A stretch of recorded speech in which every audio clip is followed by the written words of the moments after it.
ಶ್ರೀಗುರುಭ್ಯೋ ನಮಃ. ಹರಿ ಓಂ. ಶುದ್ಧಾನಂದೋರು ಸಂವಿದ್ಯುತಿಬಲಬಹುಲೌದಾರ್ಯವೀರ್ಯಾದಿದೇಹಂ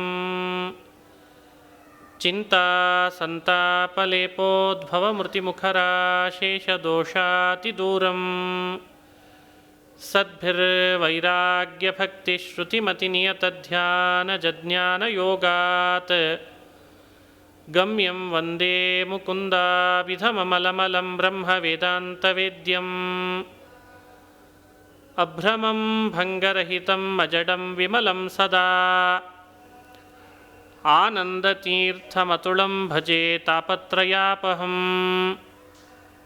ಮೂಕೋಪಿ ಯತ್ಪ್ರಸಾದೇನ ಮುಕುಂದಶಯನಾಯತೆ ರಾಜರಾಜಾಯತೆ ರಿಕ್ತೋ ರಾಘವೇಂದ್ರಂ ತಮಾಶ್ರಯೇ ಆಪಾದಮೌಲಿಪರ್ಯಂತಂ ಗುರುಣಾಮಾಕೃತಿಂ ಸ್ಮರೇತ್ ತೇನ ವಿಘ್ನಾಃ ಪ್ರಣಶ್ಯಂತಿ ಸಿದ್ಧ್ಯಂತಿ ಚ ಮನೋರಥಾಃ. ಶ್ರೀ ಹರಿವಾಯು ಗುರುಗಳ ಚರಣಾರವಿಂದಗಳಲ್ಲಿ ಭಕ್ತಿಪೂರ್ವಕ ಪ್ರಣಾಮಗಳನ್ನು ಅರ್ಪಿಸಿ ಕೃಷ್ಣಾಷ್ಟಮಿಯ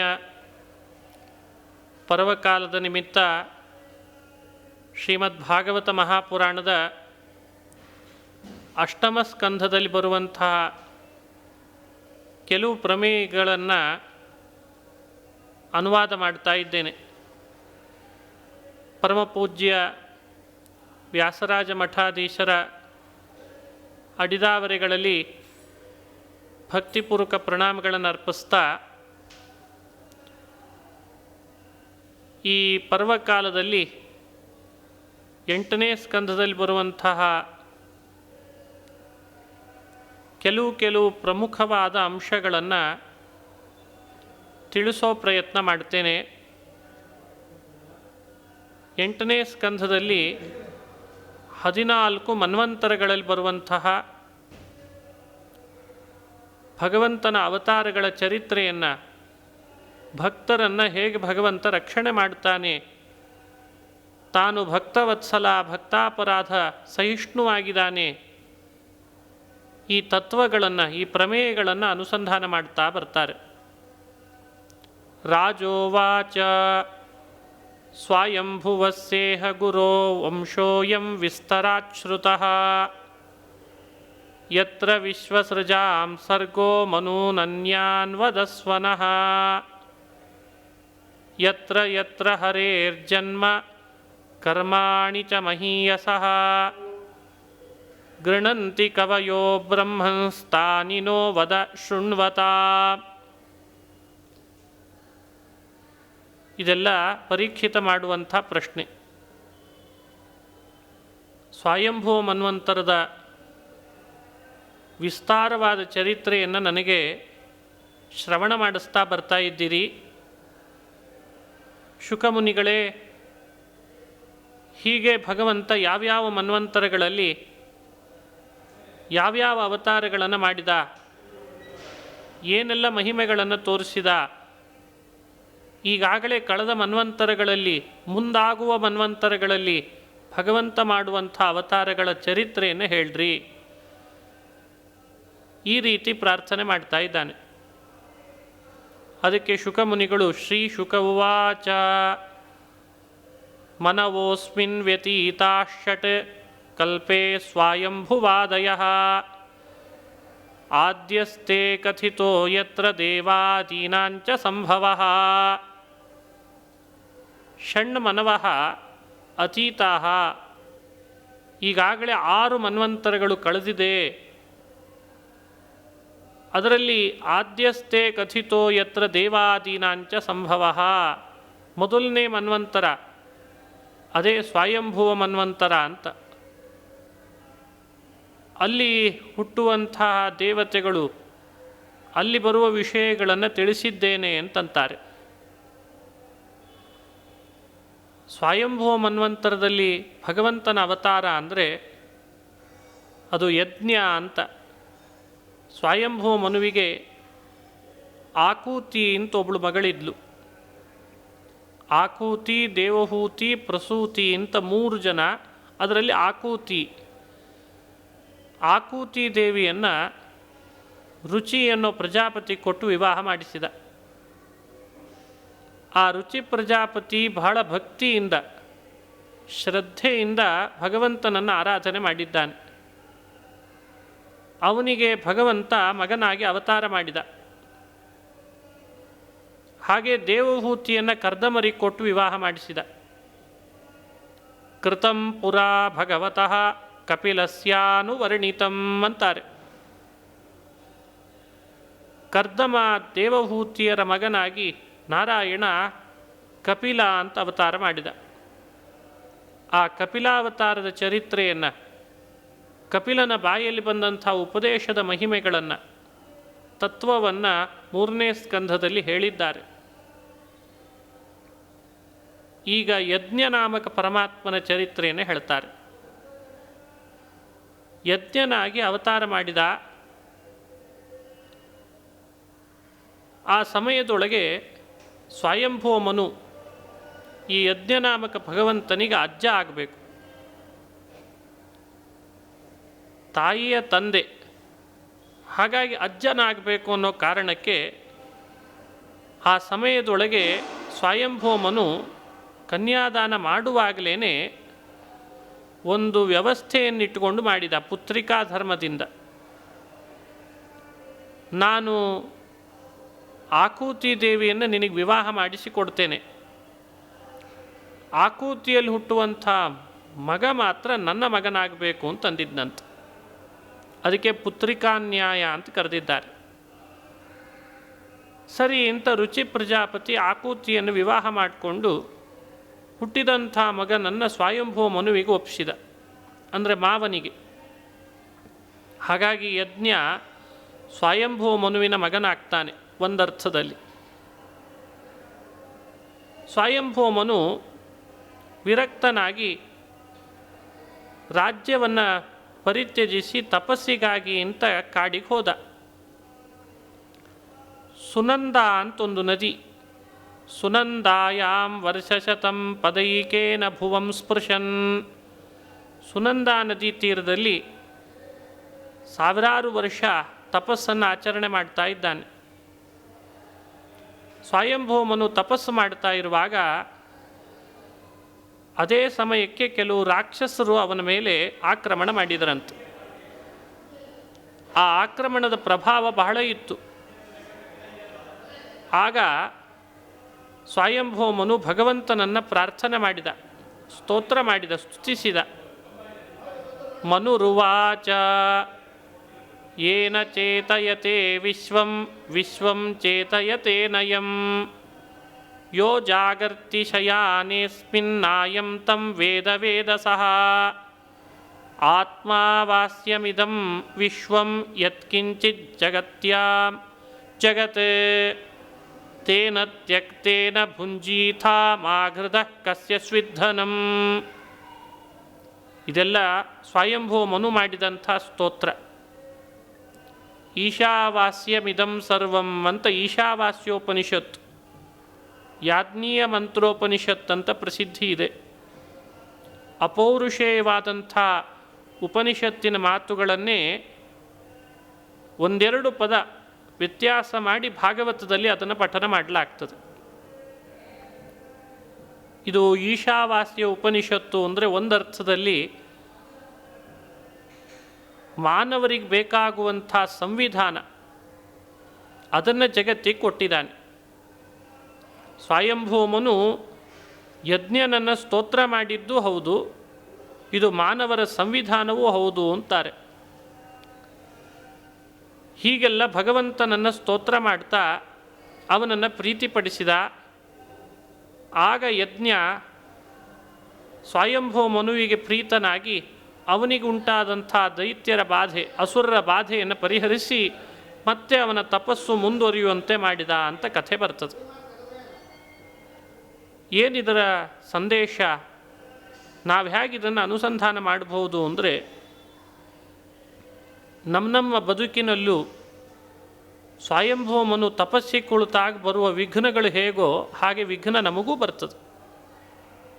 ನಾವು ಆ ವಿಘ್ನದಿಂದ ಪರಿಹಾರ ಮಾಡಿಕೊಂಡು ದೂರ ಆಗಿ, ವಿಘ್ನದಿಂದ ದೂರ ಆಗಿ ಮತ್ತೆ ಸನ್ಮಾರ್ಗದಲ್ಲಿ ಸಾಗಬೇಕಾದ್ರೆ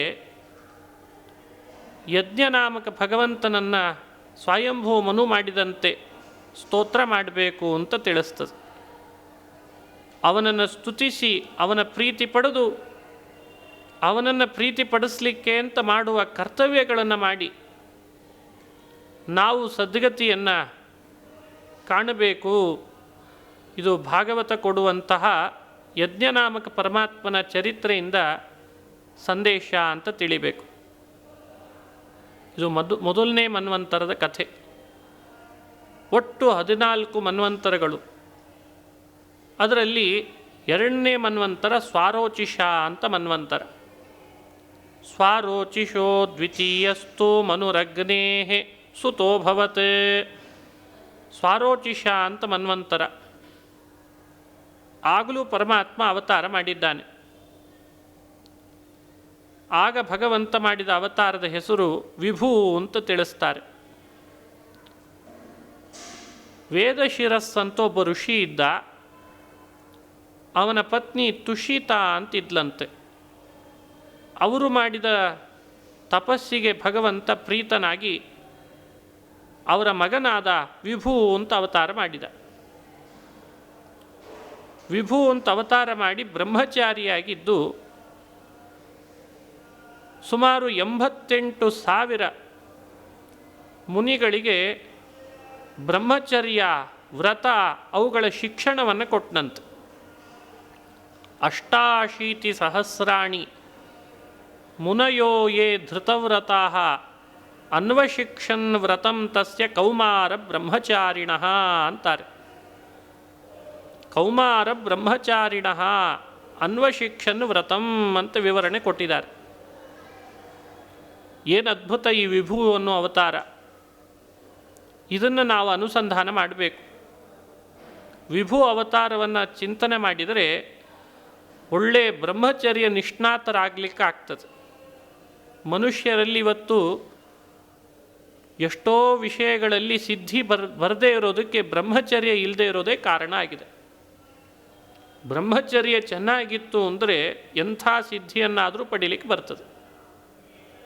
ಇದು ವಿಭೂ ಅನ್ನೋ ಅವತಾರದಿಂದ ತಿಳಿಸ್ತಾ ಇರುವಂತಹ ಸಂದೇಶ. 2ನೇ ಮನ್ವಂತರದಲ್ಲಿ ರೋಚನ ಅಂತ ಇಂದ್ರ ಪದವಿಯನ್ನು ಆಳ್ತಾನಂತೆ. ರೋಚನ ಅಂದರೆ ವಾಯುದೇವರು ಅಂತ ಪ್ರಸಿದ್ಧಿ. ತತ್ರೇಂದ್ರೋ ರೋಚನಸ್ತ್ವಾಸೀತಂತಾರೆ. ದೇವಾಶ್ಚ ತುಷಿತಾದಯ. ತುಷಿತ ಮೊದಲಾದಂಥವರು ದೇವತೆಗಳಾಗಿದ್ದರು. ಊರ್ಜಸ್ತಂಭಾದಯ ಸಪ್ತಋಷಯೋ ಬ್ರಹ್ಮವಾದಿನಃ. ಊರ್ಜಸ್ತಂಭ ಮೊದಲಾದಂಥವರು ಸಪ್ತಋಷಿಗಳ ಪದವಿಯಲ್ಲಿದ್ದರು ಅಂತ ತಿಳಿಸ್ತಾರೆ. ಹೀಗೆ ಮೊದಲನೇ ಮನ್ವಂತರ ಯಜ್ಞ, ಅವನು ಇಂದ್ರ ಪದವಿಯನ್ನು ಆಳ್ತಾನೆ ಸ್ವಯಂಭವ ಮನ್ವಂತರದಲ್ಲಿ. 2ನೇ ಮನ್ವಂತರ ಸ್ವಾರೋಚಿಷ. ಆಗ ವಿಭೂ ಅಂತ ಪರಮಾತ್ಮ ಅವತರಿಸ್ತಾನೆ. ಇಂದ್ರ ಪದವಿಯಲ್ಲಿ ರೋಚನ ಅಂತ, ರೋಚನ ನಾಮಕನಾದ ವಾಯು ಇಂದ್ರ ಪದವಿಯಲ್ಲಿ ನೆಲೆಸಿ ಅವನು ಆಡಳಿತ ನಡೆಸ್ತಾ ಇರ್ತಾನೆ.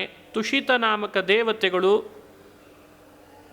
ಹೀಗೆ ಊರ್ಜಸ್ತಂಭ ಮೊದಲಾದಂಥವರು ಸಪ್ತಋಷಿಗಳ ಪದವಿಯಲ್ಲಿರ್ತಾರೆ.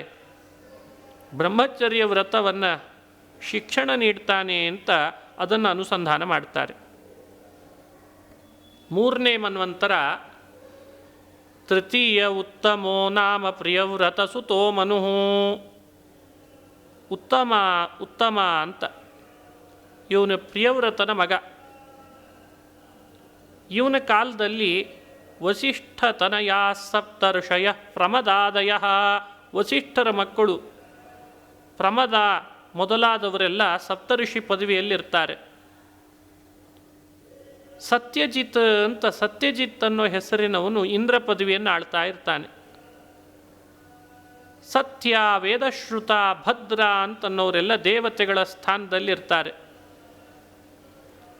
ಯಮಧರ್ಮರಾಜನಿಗೆ ಸೂನೃತ ಅಂತ ಒಬ್ಬಳು ಪತ್ನಿ ಇರ್ತಾಳೆ, ಯಮಧರ್ಮನ ಹೆಂಡತಿ. ಯಮಧರ್ಮ ಸೂನೃತ ಇಬ್ಬರೂ ಭಗವಂತನನ್ನು ಆರಾಧನೆ ಮಾಡ್ತಾರೆ. ಈ 3ನೇ ಮನ್ವಂತರದಲ್ಲಿ ಭಗವಂತ ಸತ್ಯಸೇನ ಅಂತ ಯಮಧರ್ಮನ ಮಗನಾಗಿ ಅವತಾರ ಮಾಡಿದ. ಧರ್ಮಸ್ಯ ಸೂನೃತಾಯಾಂತು ಭಗವಾನ್ ಪುರುಷೋತ್ತಮಃ ಸತ್ಯಸೇನ ಇತಿ ಖ್ಯಾತೋ ಜಾತಃ ಸತ್ಯವ್ರತೈಃ ಸಹ. ಸತ್ಯವ್ರತೈಃ ಸಹ ಸತ್ಯಸೇನ ಇತಿ ಖ್ಯಾತಃ. ಸತ್ಯವ್ರತ, ಸತ್ಯನಿಷ್ಠ, ಹಾಗಾಗಿ ಪರಮಾತ್ಮನಿಗೆ ಸತ್ಯಸೇನ ಅಂತ ನಾಮ ಅನ್ವರ್ಥಕ ಆಯಿತು ಅಂತಾರೆ.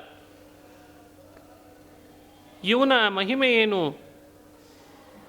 ಆ ಸಮಯದೊಳಗೆ ಸುಳ್ಳು ಹೇಳೋರು ಜಾಸ್ತಿ ಆಗಿದ್ರಂತೆ. ಈಗಲೂ ಸುಳ್ಳು ಹೇಳೋರು ಹೆಚ್ಚೇ ಇದ್ದಾರೆ. ಸೋನೃತವ್ರತ ದುಶ್ಶೀಲಾನ್ ಅಸತೋ ಯಕ್ಷರಕ್ಷಸಾನ್. ಯಕ್ಷರು ಅಂತ ಒಂದು ಗುಂಪಿದೆ, ರಾಕ್ಷಸರು ಅಂತ ಒಂದು ಗುಂಪು. ಇವರನ್ನೆಲ್ಲ ಜೀವರಿಗೆ ಬಾಧೆಯನ್ನು ಉಂಟು ಮಾಡ್ತಾ ಜೀವರ ಮಾಡುವ ಸಾಧನೆಗೆ ಅತ್ಯಂತ ವಿಘ್ನಕಾರಕರಾಗಿದ್ದರಂತೆ. ಭೂತದ್ರೋಹೋ ಭೂತಗಣಾನ್ ಅವಧೀತ್ ಸತ್ಯ ಜಿತ್ ಸಖಃ ಅಂತಾರೆ. ಅನೃತವ್ರತ ದುಶ್ಶೀಲಾನ್ ಅಸತೋ ಯಕ್ಷರಕ್ಷಸಾನ್. ಸುಳ್ಳು ಹೇಳೋದು ಅಂತಂದರೆ ಅನೃತವ್ರತ ಅಂದರೆ ಸುಳ್ಳು ಹೇಳೋದು. ದುಶ್ಶೀಲಾನ್ ಶೀಲರಹಿತರಾಗಿದ್ದರು. ಇಂಥವರಿಂದ ಸಮಾಜಕ್ಕೆ ಬಹಳ ಹಾನಿ ಉಂಟಾಗ್ತಾ ಇರ್ತದೆ. ಸುಳ್ಳು ಹೇಳೋದೇ ಕಾಯಕ ಅಂತ ಮಾಡಿಕೊಂಡಿರ್ತಾರೆ. ಕೆಲವರು ದಿನ ಸುಳ್ಳು ಹೇಳಿದ್ರೆ ಊಟ ಸೇರ್ತಿರಲ್ಲ. ಅಂಥವ್ರು ಇವರನ್ನೆಲ್ಲ ಶಿಕ್ಷಿಸಿ ಮತ್ತೆ ಪುನಃ ಧರ್ಮದ ಸ್ಥಾಪನೆ ಮಾಡ್ತಾನೆ. ಅವನೇ ಸತ್ಯಸೇನ ಅಂತ ಸಂಕ್ಷಿಪ್ತವಾಗಿ ಇವನ ಚರಿತ್ರೆಯನ್ನು ತಿಳಿಸಿದ್ದಾರೆ. ಇದು 3ನೇ ಮನ್ವಂತರದಲ್ಲಿ ನಡೆದಂಥ ಕಥೆ. 4ನೇ ಮನ್ವಂತರದಲ್ಲಿ ಚತುರ್ಥ ಉತ್ತಮ ಭ್ರಾತ ಮನುರ್ನಾಮ್ನಾ ಚ ತಾಪಸಃ. ತಾಪಸ ಅಂತ 4ನೇ ಮನ್ವಂತರ. ಆಗ ಭಗವಂತ ಅವತಾರ ಮಾಡ್ತಾನೆ. ಹರಿಮೇಧಸ್ ಅಂತ ಒಬ್ಬ ಭಗವದ್ಭಕ್ತ, ಹರಿಣಿ ಅಂತ ಅವನ ಪತ್ನಿ. ಈ ಇಬ್ಬರು ದಂಪತಿಗಳಲ್ಲಿ ಭಗವಂತ ಹರಿ ಅಂತ ಅವತರಿಸಿದ. ಹರಿರಿತ್ಯಾಹುತೋ ಯೇನ ಗಜೇಂದ್ರೋ ಮೋಚಿತೋ ಗ್ರಹಾತ್ ತತ್ರಾಪಿ ಜಜ್ಞೆ ಭಗವಾನ್ ಹರಿಣ್ಯಾಂ ಹರಿಮೇಧಸಃ. ಹರಿಣ್ಯಾಂ ಹರಿಮೇಧಸಃ. ಹರಿಮೇಧಸ್ ಹರಿಣಿ ದಂಪತಿಗಳಲ್ಲಿ ಭಗವಂತ ಹರಿರಿತ್ಯಾಹುತಃ, ಹರಿ ಹರಿ ಅಂತ ಅವತಾರ ಮಾಡಿದ್ದಾನೆ. ಹರಿರಿತ್ಯಾಹೃತೋ ಏನ ಅಂತಿದೆ. ಹರಿ ಅಂಥೇಳೇ ಪರಮಾತ್ಮನ ಹೆಸರು, ಬಹಳ ಪ್ರಸಿದ್ಧವಾದಂಥ ನಾಮ. ಅವತಾರ ಮಾಡಿ ಭಗವಂತ ಮಹಿಮೆ ತೋರಿಸಿದ್ದೇನು ಅಂದರೆ, ಮೊಸಳೆ ಒಂದು ಆನೆ ಹಿಡಿದು ಎಳಿತಾ ಇತ್ತಂತೆ ಕೆರೆಯಲ್ಲಿ. ಅದಕ್ಕೆ ಯಾರೂ ರಕ್ಷಕರಾಗಲಿಲ್ಲ, ಯಾರಿಂದಲೂ ರಕ್ಷಣೆ ಸಿಗಲಿಲ್ಲ. ಅದು ಇನ್ನೇನು ಸಾವಿಗೆ ಶರಣಾಗ್ತದೆ ಅಂತಾಯಿತು. ಆ ಆನೆ ಭಗವಂತನ ಸ್ಮರಣೆ ಮಾಡಿತಂತೆ, ನಾರಾಯಣನನ್ನು. ಈ ಹರಿ ಬಂದು ಆ ಮೊಸಳೆಯಿಂದ ಮೋಚನೆ ಮಾಡಿದ್ದಂತೆ. ಆನೆಗೆ ಮೋಚನೆ ಸಿಕ್ತು, ಗಜೇಂದ್ರ ಮೋಚನೆ. ಗಜೇಂದ್ರ ಮೋಚನೆ ಉಪಾಖ್ಯಾನ. ಪರೀಕ್ಷಿತನಿಗೆ ಕುತೂಹಲ ಆಯಿತು. ಈ ಚರಿತ್ರೆಯನ್ನು ಸಂಕ್ಷಿಪ್ತವಾಗಿ ಹೇಳಿದ್ರಿ, ನನಗೆ ವಿಸ್ತಾರ ಕೇಳಬೇಕು ಅಂತ ಅನಿಸಿದೆ. ಆ ಹರಿ ಗಜೇಂದ್ರನನ್ನು ಹೇಗೆ ಮೋಚನೆ ಮಾಡಿದ ಆ ಕಥೆಯನ್ನು ವಿಸ್ತಾರ ಮಾಡಿರಿ ಅಂತ ಪ್ರಾರ್ಥನೆ ಮಾಡಿದ. ಶ್ರೀ ಶುಕವಾಚ ಆಸೀದ್ ಗಿರಿವರೋ ರಾಜನ್ ತ್ರಿಕೂಟ ಇತಿ ವಿಶ್ರುತಃ ಕ್ಷೀರೋದೇನಾವೃತ ಶ್ರೀಮಾನ್ ಯೋಜನಾಯುತ ಮುಚ್ಛ್ರಿತಃ. ತ್ರಿಕೂಟ ಅಂತ ಒಂದು ಪರ್ವತ ಇತ್ತಂತೆ, ಸುತ್ತಲೂ ಕ್ಷೀರಸಾಗರ. ಯೋಜನಾಯುತ ಮುಚ್ಛ್ರಿತಃ, 10,000 ಯೋಜನದಷ್ಟಿತ್ತಂತೆ ಆ ಪರ್ವತ.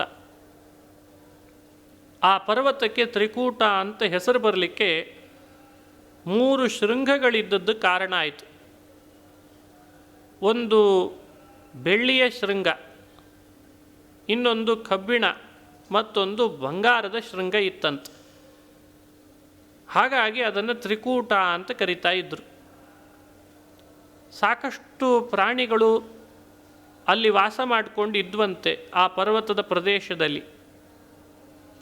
ಅನೇಕ ಗಿಡ ಮರಗಳು ನಾನಾ ದ್ರುಮಲತಾ ಗುಲ್ಮೈ ನಿರ್ಘೋಷೈರ್ನಿರ್ಜರಾಂಭಸ, ಸಾಕಷ್ಟು ದ್ರುಮಲತಾ ಗುಲ್ಮೈಹಿ ಅಂತ ತಿಳಿಸ್ತಾರೆ. ಬಹಳ ಅದ್ಭುತವಾದಂಥ ಪರ್ವತ ಅದು. ಕರೋತಿ ಶ್ಯಾಮಲಾಂ ಭೂಮಿಂ ಹರಿನ್ಮರಕತಾಶ್ಮಭಿ, ಅಲ್ಲಿರುವಂಥ ಭೂಮಿಯೂ ಬಹಳ ಅದ್ಭುತವಾದದ್ದೇ, ನೀಲಮಯವಾದದ್ದು ಭೂಮಿ. ಆ ಪರ್ವತದಲ್ಲಿ ವಿಹಾರಕ್ಕೆ ಅಂತ ಸಿದ್ಧರು, ಚಾರಣರು, ಗಂಧರ್ವರು, ವಿದ್ಯಾಧರರು, ಕಿನ್ನರರು, ಅಪ್ಸರರು ಬರ್ತಾ ವಿಹಾರ ಮಾಡಿಕೊಂಡು ಹೋಗ್ತಿದ್ರಂತೆ ಬಂದು. ಅಂಥ ಅದ್ಭುತವಾದಂಥ ಪರ್ವತ ಅದು. ಅನೇಕ ಅರಣ್ಯಗಳಿಂದ ಕೂಡಿದಂಥ ಪರ್ವತ, ಅನೇಕ ನದಿಗಳು ಅಲ್ಲಲ್ಲಲ್ಲಿ ಝರಿಯಂತೆ ಹರಿತಾ ಇದೆ. ಅಷ್ಟು ಅದ್ಭುತವಾದ ಪರ್ವತ. ಆ ಪರ್ವತದೊಳಗೆ ತಸ್ಯ ದ್ರೋಣ್ಯಾಂ ಭಗವತೋ ವರುಣಸ್ಯ ಮಹಾತ್ಮನಃ,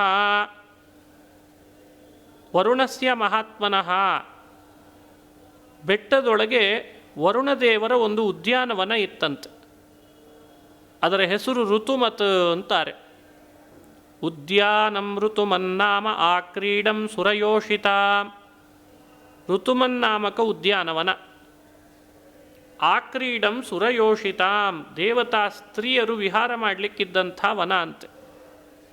ಪ್ರಾಯ ಆ ಋತುವಿಗೆ ತಕ್ಕ ಹಣ್ಣು ಹಂಪಲುಗಳನ್ನು, ಹೂಗಳನ್ನು ಬಿಡ್ತಾ ಇತ್ತು. ಅದಕ್ಕೆ ಅದನ್ನು ಋತುಮತ್ ಅಂತ ಕರೆದಿದ್ದಾರೆ. ಅದಕ್ಕೆ ತಕ್ಕಂತೆ ವರ್ಣನೆಯೂ ಮಾಡ್ತಾರೆ. ಯಾವ್ಯಾವ ಋತುವಿನಲ್ಲಿ ಎಂಥೆಂಥ ಅದ್ಭುತವಾದ ಹಣ್ಣುಗಳು ಹೂಗಳು ಬಿಡ್ತಿದ್ವು, ಸಮೃದ್ಧವಾದಂತಹ ವನ ಅದು ಅಂತ ವರ್ಣನೆ ಮಾಡ್ತಾರೆ. ಇಷ್ಟು ಪರ್ವತದ ವರ್ಣನೆ, ಪರ್ವತದಲ್ಲಿದ್ದಂತಹ ಆ ಋತುಮತ ಅನ್ನೋ ಉದ್ಯಾನವನದ ವರ್ಣನೆ, ಅದನ್ನು ಮಾಡಿ ಶುಕಮುನಿಗಳು ತತ್ರೈಕದಾ ತದ್ಗಿರಿಕಾನನಾಶ್ರಯ ಕರೇಣುಭಿರ್ವಾರಣಯೂಥ ಪಶ್ಚರನ್ ಸಕಂಟಕಾನ್ ಕೀಚಕವೇಣುವೇತ್ರವತ್ ವಿಶಾಲಗುಲ್ಮಂ ಪ್ರರುಜನ್ ವನಸ್ಪತೀನ್. ತದ್ಗಿರಿಕಾನನಾಶ್ರಯ,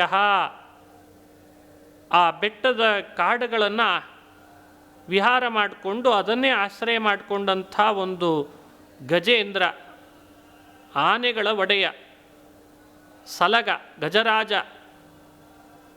ತನ್ನ ಪರಿವಾರ ಹೆಣ್ಣಾನೆಗಳನ್ನು ಕರೆದುಕೊಂಡು ಅಲ್ಲಲ್ಲಿ ವಿಹಾರ ಮಾಡಿಕೊಂಡು ಹೋಗ್ತಾ ಇದೆ ಅಂತ. ಭಾರೀ ಸಲಗ ಅದು ಹೋದದ್ದೇ ದಾರಿ. ಅದು ಬರ್ತಿದೆ ಅಂತಂದರೆ ಉಳಿದವರೆಲ್ಲ ಹೆದರ್ತಿದ್ವಂತೆ ಮೃಗಗಳು. ಅಂಥ ಅದ್ಭುತವಾದಂಥ ಸಲಗ ಬಹುದೂರ ಪ್ರಯಾಣ ಮಾಡಿದ್ರಿಂದ ಅದಕ್ಕೆ ಬಾಯಾರಿಕೆ ಆಗಿದೆ. ಪ್ರಯಾಣ ಬಹಳ ಆಯಿತು ಅಂದರೆ ಬಾಯಾರಿಕೆ ಆಗೇ ಆಗ್ತದೆ. ಹಾಗಾಗಿ ಗಜೇಂದ್ರನಿಗೂ ಕೂಡ ಬಾಯಾರಿಕೆ ಆಯಿತು, ನೀರಡಿಕೆ ಆಯಿತು. ಎಲ್ಲಿ ನೋಡಿದರೂ ನೀರು ಸಿಗ್ತಿಲ್ಲ. ಈ ವನ ಸಿಕ್ತು, ಉದ್ಯಾನವನ. ಈ ಋತುಮನ್ನಾಮಕ ಉದ್ಯಾನದ ಒಳಗೆ ಪ್ರವೇಶ ಮಾಡಿತು. ಪರಿವಾರ ಸಮೇತ ಪ್ರವೇಶ ಮಾಡಿದರೆ ನೀರಿದೆನಾ ಅಂತ ನೋಡಿದ್ದು ಅಲ್ಲೊಂದು ಕೆರೆ ಕಾಣಿಸ್ತು. ಆ ಕೆರೆಯೂ ಕೂಡ ಬಹಳ ಅದ್ಭುತ ಇತ್ತು ಅಂತ ವರ್ಣನೆ ಮಾಡ್ತಾರೆ ಕೆರೆಯನ್ನು. ಬಿಸಿಲುಗಾಲ, ನೀರು ಬಹಳ ತಂಪಿದೆ ಕೆರೆಯೊಳಗೆ. ಸೊಂಡಿಲು ಮುಂದೆ ಚಾಚಿ ನೀರನ್ನು ಸೆಳಿತಂತೆ ಸೊಂಡಿಲಿನಿಂದ. ಸ್ವಲ್ಪ ಕುಡಿತು, ಏನು ಅದ್ಭುತ, ಎಷ್ಟು ತಂಪಿದೆ. ಅದರ ಕಂಠ ಎಲ್ಲ ಒಣಗಿ ಹೋಗಿತ್ತು. ನೀರು ಕುಡಿದಾಗ ತಂಪಾಯ್ತಂತೆ. ಬಹಳ ಸಂತೋಷ ಆಯಿತು. ಬರೀ ಕಂಠ ತಂಪು ಮಾಡಿಕೊಂಡ್ರೆ ಸಾಲದು, ದೇಹವೂ ತಂಪಾಗ್ತದೆ ಇಲ್ಲಿ ಮುಳುಗಿದ್ರೆ ಅಂತ ದೇಹ ತಂಪು ಮಾಡಿಕೊಳ್ಳೋಣ ಅಂತ ದೇಹವನ್ನು ಇಳಿಸಿತು. ಆ ಸಲಗ ನೀರಿಗಿಳಿತು. ಜೊತೆಗೆ ಬಂದಂಥ ಪರಿವಾರದ ಹೆಣ್ಣಾನೆಗಳು ಕೂಡ ಅವು ನೀರಿಗಿಳಿಯುವಂತೆ ಮಾಡಿತಂತೆ. ಪ್ರೇರಣೆ ಮಾಡಿ. ಸ್ವಪುಷ್ಕರೇಣೋದ್ಧೃತ ಶೀಕರಾಂಬುಭಿ ನಿಪಾಯಯನ್ ಸಂಸ್ನಪಯನ್ ಯಥಾಗೃಹಿ ಘೃಣೀಕರೇಣು ಕಲಭಾಶ್ಚ ದುರ್ಮದಃ ನಾಚಷ್ಟಕೃಚ್ಛ್ರಂ ಕೃಪಣೋಜ ಮಾಯಯ. ಆಗ್ತಾನೆ ವಿವಾಹ ಮಾಡಿಕೊಂಡ ಒಬ್ಬ ಯುವಕ ಹೇಗೆ ತನ್ನ ಹೆಂಡತಿಯ ಜೊತೆಗೆ ಅತಿ ಹೆಚ್ಚು ಅನುರಾಗದಿಂದ ಅವಳೊಟ್ಟಿಗೆ ವಿಹಾರ ಮಾಡ್ತಾನೋ ಹಾಗೆ ಈ ಹೆಣ್ಣಾನೆಗಳ ಜೊತೆಗೆ ಗಜೇಂದ್ರನೂ ಕೂಡ ನೀರಿನೊಳಗಿಳಿತು, ಸೊಂಡಿಲಿನಿಂದ ನೀರು ಎಳೆಯೋದು, ಹೆಣ್ಣಾನೆಗಳ ಮೇಲೆಲ್ಲ ಹಾಕೋದು, ಅವುಗಳ ಕಡೆಯಿಂದ ತಾನು ಹಾಕಿಸ್ಕೊಳ್ಳೋದು, ಅಂತೂ ಇಂತೂ ಎಲ್ಲಿದ್ದೇನೆ ಏನು ಮಾಡ್ತಿದ್ದೇನೆ ಅನ್ನೋದೇ ಮೈ ಮರೆತು ಬಿಡ್ತಂತೆ. ನಾಚಷ್ಟಕೃಚ್ಛ್ರಂ ಕೃಪಣೋಜ ಮಾಯಯ ಅಜಮಾಯಯ ಕೃಚ್ಛ್ರಂ ನ ಆಚಷ್ಟ. ಇದೇ ವಿಚಿತ್ರವಾದ ಭಗವಂತನ ಮಾಯೆ. ನೀರು ಕುಡಿಲಿಕ್ಕೆ ಬಂದಿದೆ, ಸ್ವಲ್ಪ ಸೊಂಡಿಲಿನಿಂದ ನೀರು ಕುಡಿತೇನೋ ಹೋಯ್ತೇನೋ ಅಂತ ಮಾಡಬೇಕಾಗಿತ್ತು. ಅದನ್ನು ಮಾಡದೇನೆ ಉಳಿದೆಲ್ಲ ಮಾಡ್ತಾ ಇದೆ. ಅದೂ ಮಾಡ್ತು, ಆದರೆ ಆ ನೀರು ಕುಡಿದಾಗ ಹಾಗೊಂದು ರೀತಿ ಮೈ ಮರೆತು ಬಿಡ್ತು. ಆಗ ಸರಿಯಾಗಿ ಬಹುಕಾಲ ತನಕ ಹೆಣ್ಣಾನೆಗಳ ಜೊತೆಗೆ ನೀರಾಟ ಆಡ್ತಿದ್ದ ಸಲಗವನ್ನು ಕೆರೆ ಕೆಳಭಾಗದಲ್ಲಿದ್ದಂಥ ಒಂದು ಮೊಸಳೆ ಬಂದು ಕಾಲು ಗಟ್ಟಿ ಹಿಡಿದು ಎಳಿಲಿಕ್ಕೆ ಶುರು ಮಾಡ್ತಂತೆ. ತಂ ತತ್ರ ಕಶ್ಚಿತ್ ನೃಪದೈವ ಚೋದಿತೋ ಗ್ರಾಹೋ ಬಲೀಯಾಂಶ್ಚರಣೇ ರುಷಾಗ್ರಹೀತ್. ಗ್ರಾಹೋ ಬಲೀಯಾನ್, ಬಹಳ ಬಲಿಷ್ಠವಾದಂಥ ಮೊಸಳೆ, ಅಷ್ಟು ಸುಲಭ ಬಿಡಿಸ್ಕೊಳ್ಳಿಕ್ಕಾಗದೆ. ಋಷಾಗ್ರಹೀತ್, ಚರಣೇ ಋಷಾಗ್ರಹೀತ್, ಕಾಲು ಗಟ್ಟಿ ಹಿಡಿದು ಸಿಟ್ಟಿನಿಂದ ಎಳಿತಾ ಇದೆ ಅಂತೆ. ಇದು ಎಂಥ ವಿಚಿತ್ರ ನೋಡ್ರಿ. ಇವನಿಗೆ ಗಜೇಂದ್ರನಿಗೆ ಆಗ ಮೊಸಳೆ ಹಿಡಿತಲ್ಲ ಕಾಲು ಒಂದು ಕೂಡಲೇ ಮೈ ಮರೆತಿದ್ದ. ಆಮೇಲೆ ಇನ್ನು ನಾನು ತಪ್ಪಿಸ್ಕೊಳ್ಬೇಕು ಅಂತ ಝಾಡಿಸಿದ. ಎಷ್ಟು ಝಾಡಿಸಿದರೂ ಕೂಡ ಆ ಮೊಸಳೆಯನ್ನು ತನ್ನ ಕಾಲು ಬಿಡಿಸ್ಕೊಳ್ಳಿಕ್ಕಾಗ್ತಿಲ್ಲ, ಅದನ್ನು ಜೋರಾಗಿ ಕೆಳಗೆ ತಳ್ಳಲಿಕ್ಕೆ ಆಗ್ತಾ ಇಲ್ಲ. ಇದಕ್ಕೆ ಹಾಗೆ ಜಾಡಿಸ್ತಾನೆ, ಹಾಗಾಗಿ ಗಟ್ಟಿ ಹಿಡಿದು ಎಳಿತಾ ಇದೆ ಅಂತೆ ಮೊಸಳೆ. ನೀರಿನಲ್ಲಿದ್ದಾಗ ನೀರಿನ ಪ್ರಾಣಿಗಳಿಗೆ ಶಕ್ತಿ ಜಾಸ್ತಿ, ಜಲಚರ ಪ್ರಾಣಿಗಳಲ್ಲಿ ಮೊಸಳೆ ಅದು ನೀರಿನಲ್ಲಿದ್ದಾಗ ಅದಕ್ಕೆ ಶಕ್ತಿ ಜಾಸ್ತಿ. ಆನೆ ಕಾಡಿನಲ್ಲಿದ್ದಾಗ ಬಲ ಜಾಸ್ತಿ ಅದಕ್ಕೆ, ಅಲ್ಲಿ ಏನು ಬೇಕಾದರೂ ಹಾರಾಡ್ಬೋದು. ಆದರೆ ಇಳಿದದ್ದು ನೀರಿಗಲ್ವೇ. ಯೋಚನೆ ಮಾಡಿರಿ, ಈ ಕಥೆಗಳು ಯಾರದ್ದು ಈ ಕಥೆ ಅಂತ ನಮಗೀಗ ಅರ್ಥ ಆಗ್ತದೆ. ಅದರ ಶಕ್ತಿ ಜಾಸ್ತಿ ನೀರಿನಲ್ಲಿ, ಹೀಗಾಗಿ ಎಳಿತಾ ಇದೆ. ಹೆಣ್ಣಾನೆಗಳೆಲ್ಲ ಸೊಂಡಿಲಿಗೆ ಕೊಟ್ಟು ತಮ್ಮ ಯಜಮಾನನನ್ನು ಅಂದರೆ ಈ ಗಜೇಂದ್ರನನ್ನು ಮ್ಯಾಲೆ ಎತ್ತಬೇಕು, ನೀರಿನಿಂದ ಮೇಲೆ ತರಬೇಕು ಅಂತ ಪ್ರಯತ್ನ ಪಟ್ಟವು. ಅವುಗಳಿಗೂ ಆಗಲಿಲ್ಲ.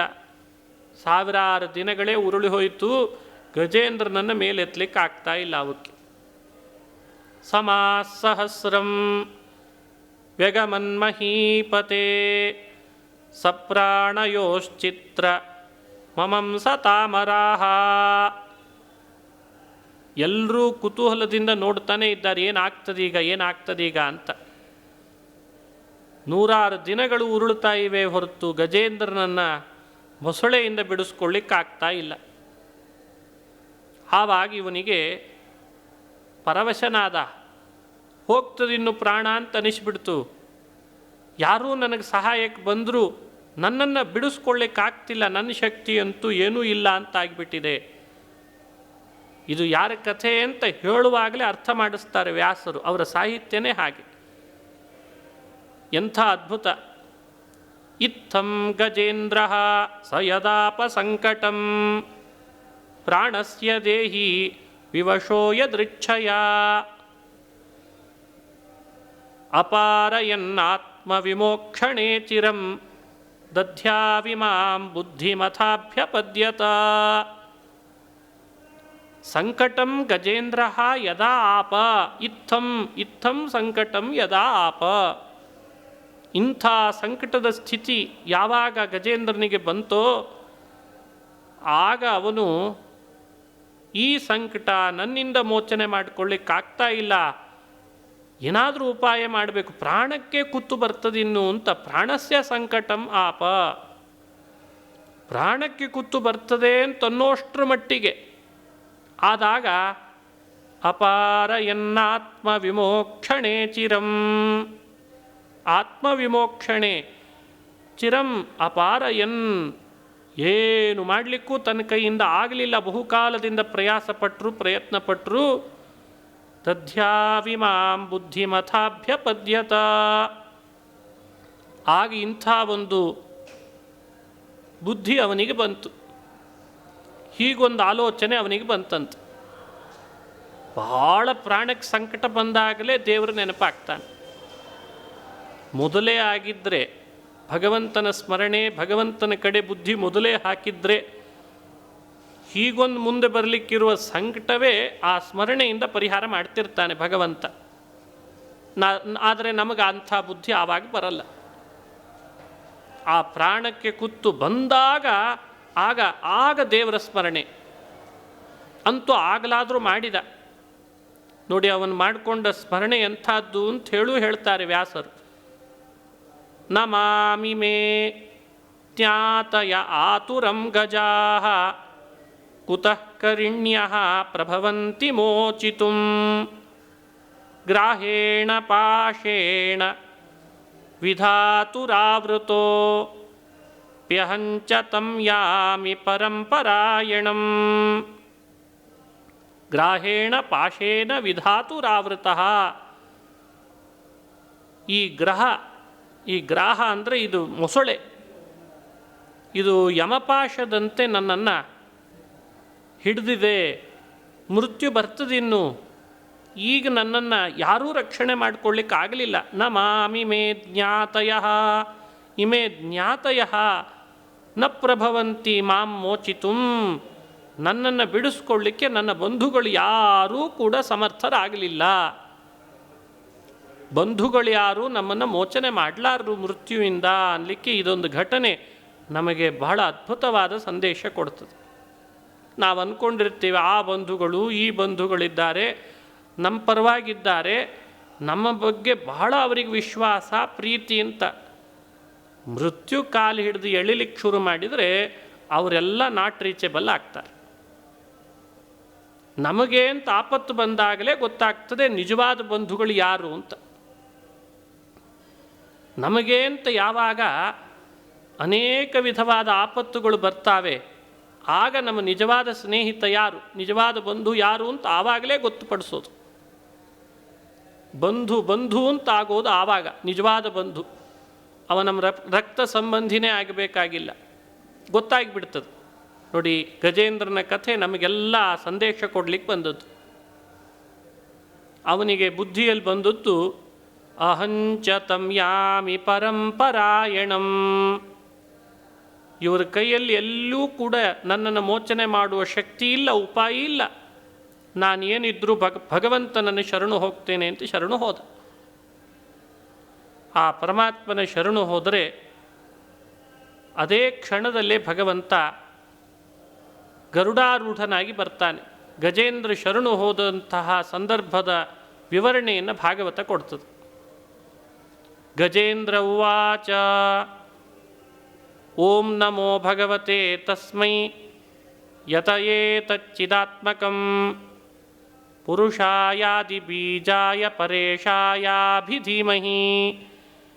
ಯಸ್ಮಿನ್ನಿದಂ ಯತಶ್ಚೇದಂ ಯೇನೇದಂ ಯೈದಂ ಸ್ವಯಂ ಯೋಸ್ಮಾತ್ ಪರಸ್ಮಾಚ್ಚ ಪರಃ ತಂ ಪ್ರಪದ್ಯೆ ಸ್ವಯಂಭುವಂ. ಇದೆಲ್ಲ ಗಜೇಂದ್ರ ಮಾಡಿದ ಸ್ತೋತ್ರ. ಬಹಳ ಭಕ್ತಿಯಿಂದ ಸ್ತೋತ್ರ ಮಾಡ್ತಾನೆ. ಪುರುಷಾಯ ಆದಿಬೀಜಾಯ ಪರೇಶಾಯಾಭಿಧೀಮಹಿ. ಆದಿಬೀಜ, ಜಗತ್ತಿನ ಆದಿಬೀಜ ನೀನು ಅಂತ ಅವನನ್ನು ಸ್ತೋತ್ರ ಮಾಡಿದ್ದಾನೆ. ಕಾರಣ ಬೀಜ ಪರಮಾತ್ಮ, ಅವನಿಲ್ಲದೆ ಇದ್ದರೆ ಹೇಗೆ ತಾನೇ ಸೃಷ್ಟಿಯಾಗಲಿಕ್ಕೆ ಸಾಧ್ಯ?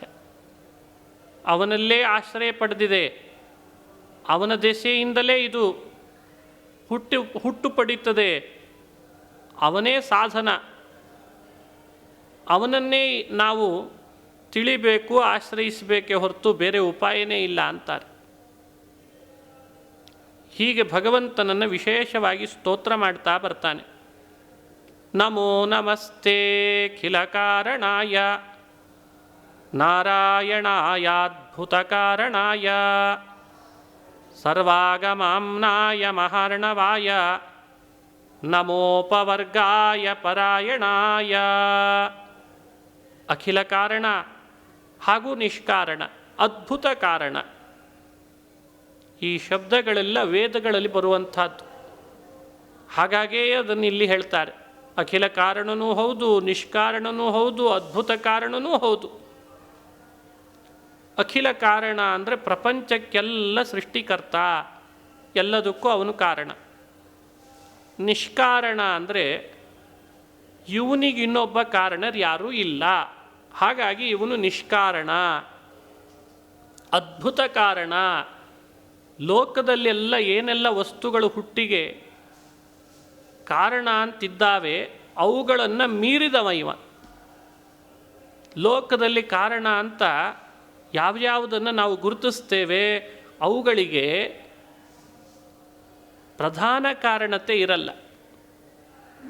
ಎಲ್ಲವನ್ನು ಅಧೀನದಲ್ಲಿಟ್ಟುಕೊಳ್ಳುವಂಥ ಶಕ್ತಿ ಬೇರೆದಕ್ಕೆ ಇರಲ್ಲ. ಆದರೆ ಭಗವಂತ ಹಾಗಲ್ಲ, ಎಲ್ಲವನ್ನೂ ತನ್ನ ಅಧೀನದಲ್ಲಿಟ್ಟುಕೊಂಡು ಎಲ್ಲದಕ್ಕೂ ಕಾರಣನಾಗಿದ್ದಾನೆ. ಕುಂಬಾರ ಮಡಿಕೆ ಕಾರಣ ಅಂತೇವೆ, ಕರ್ತೃ ಅಂತೇವೆ. ಆದರೆ ಮಡಿಕೆ ಕಾರಣನಾದಂಥ ಕುಂಬಾರನಿಗೆ ಆ ಮಡಿಕೆ ಹುಟ್ಟಲಿಕ್ಕೆ ಬೇಕಾದ ಎಲ್ಲ ಸಾಮಗ್ರಿಗಳು ಅವನ ಅಧೀನದಲ್ಲೇ ಇರ್ತದೆ ಅಂತಿಲ್ಲ. ಮಣ್ಣನ್ನು ತನ್ನ ಅಧೀನದಲ್ಲೇ ಇಟ್ಕೊಳ್ತಾನೆ ಅಂದರೆ ಪೂರ್ಣ ಅಧೀನದಲ್ಲಿರಲ್ಲ. ಹಾಗಾಗಿ ಎಲ್ಲವೂ ತನ್ನ ಅಧೀನದಲ್ಲಿರಲ್ಲ. ಆದರೆ ಪರಮಾತ್ಮ ಹಾಗಲ್ಲ, ಅಂಥ ಕಾರಣ ಅಲ್ಲ. ಅದಕ್ಕೆ ಅವನನ್ನು ಅದ್ಭುತ ಕಾರಣ ಅಂತಾರೆ. ಸರ್ವಾಗಮಾಂನಾಯ ಮಹಾರ್ಣವಾಯ, ಅವನೇ ವೇದ ಪ್ರತಿಪಾದ್ಯ. ನಮೋಪವರ್ಗಾಯ ಪರಾಯಣಾಯ, ಅಪವರ್ಗ ಅಂದರೆ ಮೋಕ್ಷ, ಅದನ್ನು ಕೊಡುವವಾದ್ದರಿಂದ ಅಪವರ್ಗಾಯ ನಮಃ ಅಂತಾರೆ. ಹೀಗೆ ಸೃಷ್ಟಿ ಮಾಡುವವ ನೀನು, ಕರ್ಮಗಳ ಬಂಧನವನ್ನು ದೂರ ಮಾಡುವವ ನೀನು, ಮೋಕ್ಷ ಕೊಡುವವನ ನೀನು, ಬಂಧನ ಕೊಡುವವನು ನೀನು, ಬಂಧನದಿಂದ ಮೋಚನೆ ಮಾಡುವವನು ನೀನು ಅಂತ ಆ ಗಜೇಂದ್ರ ಹೀಗೆಲ್ಲ ಸ್ತೋತ್ರ ಮಾಡಿ ನನ್ನ ಈ ಪಾಶದಿಂದ ಮೋಚನೆ ಮಾಡು ಅಂತ ಪ್ರಾರ್ಥನೆ ಮಾಡ್ತಾನೆ. ಏವಂ ಗಜೇಂದ್ರಮುಪವರ್ಣಿತ ನಿರ್ವಿಶೇಷಂ ಬ್ರಹ್ಮಾದಯೋ ವಿವಿಧ ಲಿಂಗಭಿಧಾಮ ವಿವಿಧ ಲಿಂಗಭಿಧಾಭಿಮಾನಾಃ. ಏವಂ ಗಜೇಂದ್ರಮುಪವರ್ಣಿತ ನಿರ್ವಿಶೇಷಂ, ಆ ಗಜೇಂದ್ರ ಮಾಡಿದಂಥ ಸ್ತೋತ್ರ ಅದನ್ನು ಶ್ರವಣ ಮಾಡಿ ಪರಮಾತ್ಮ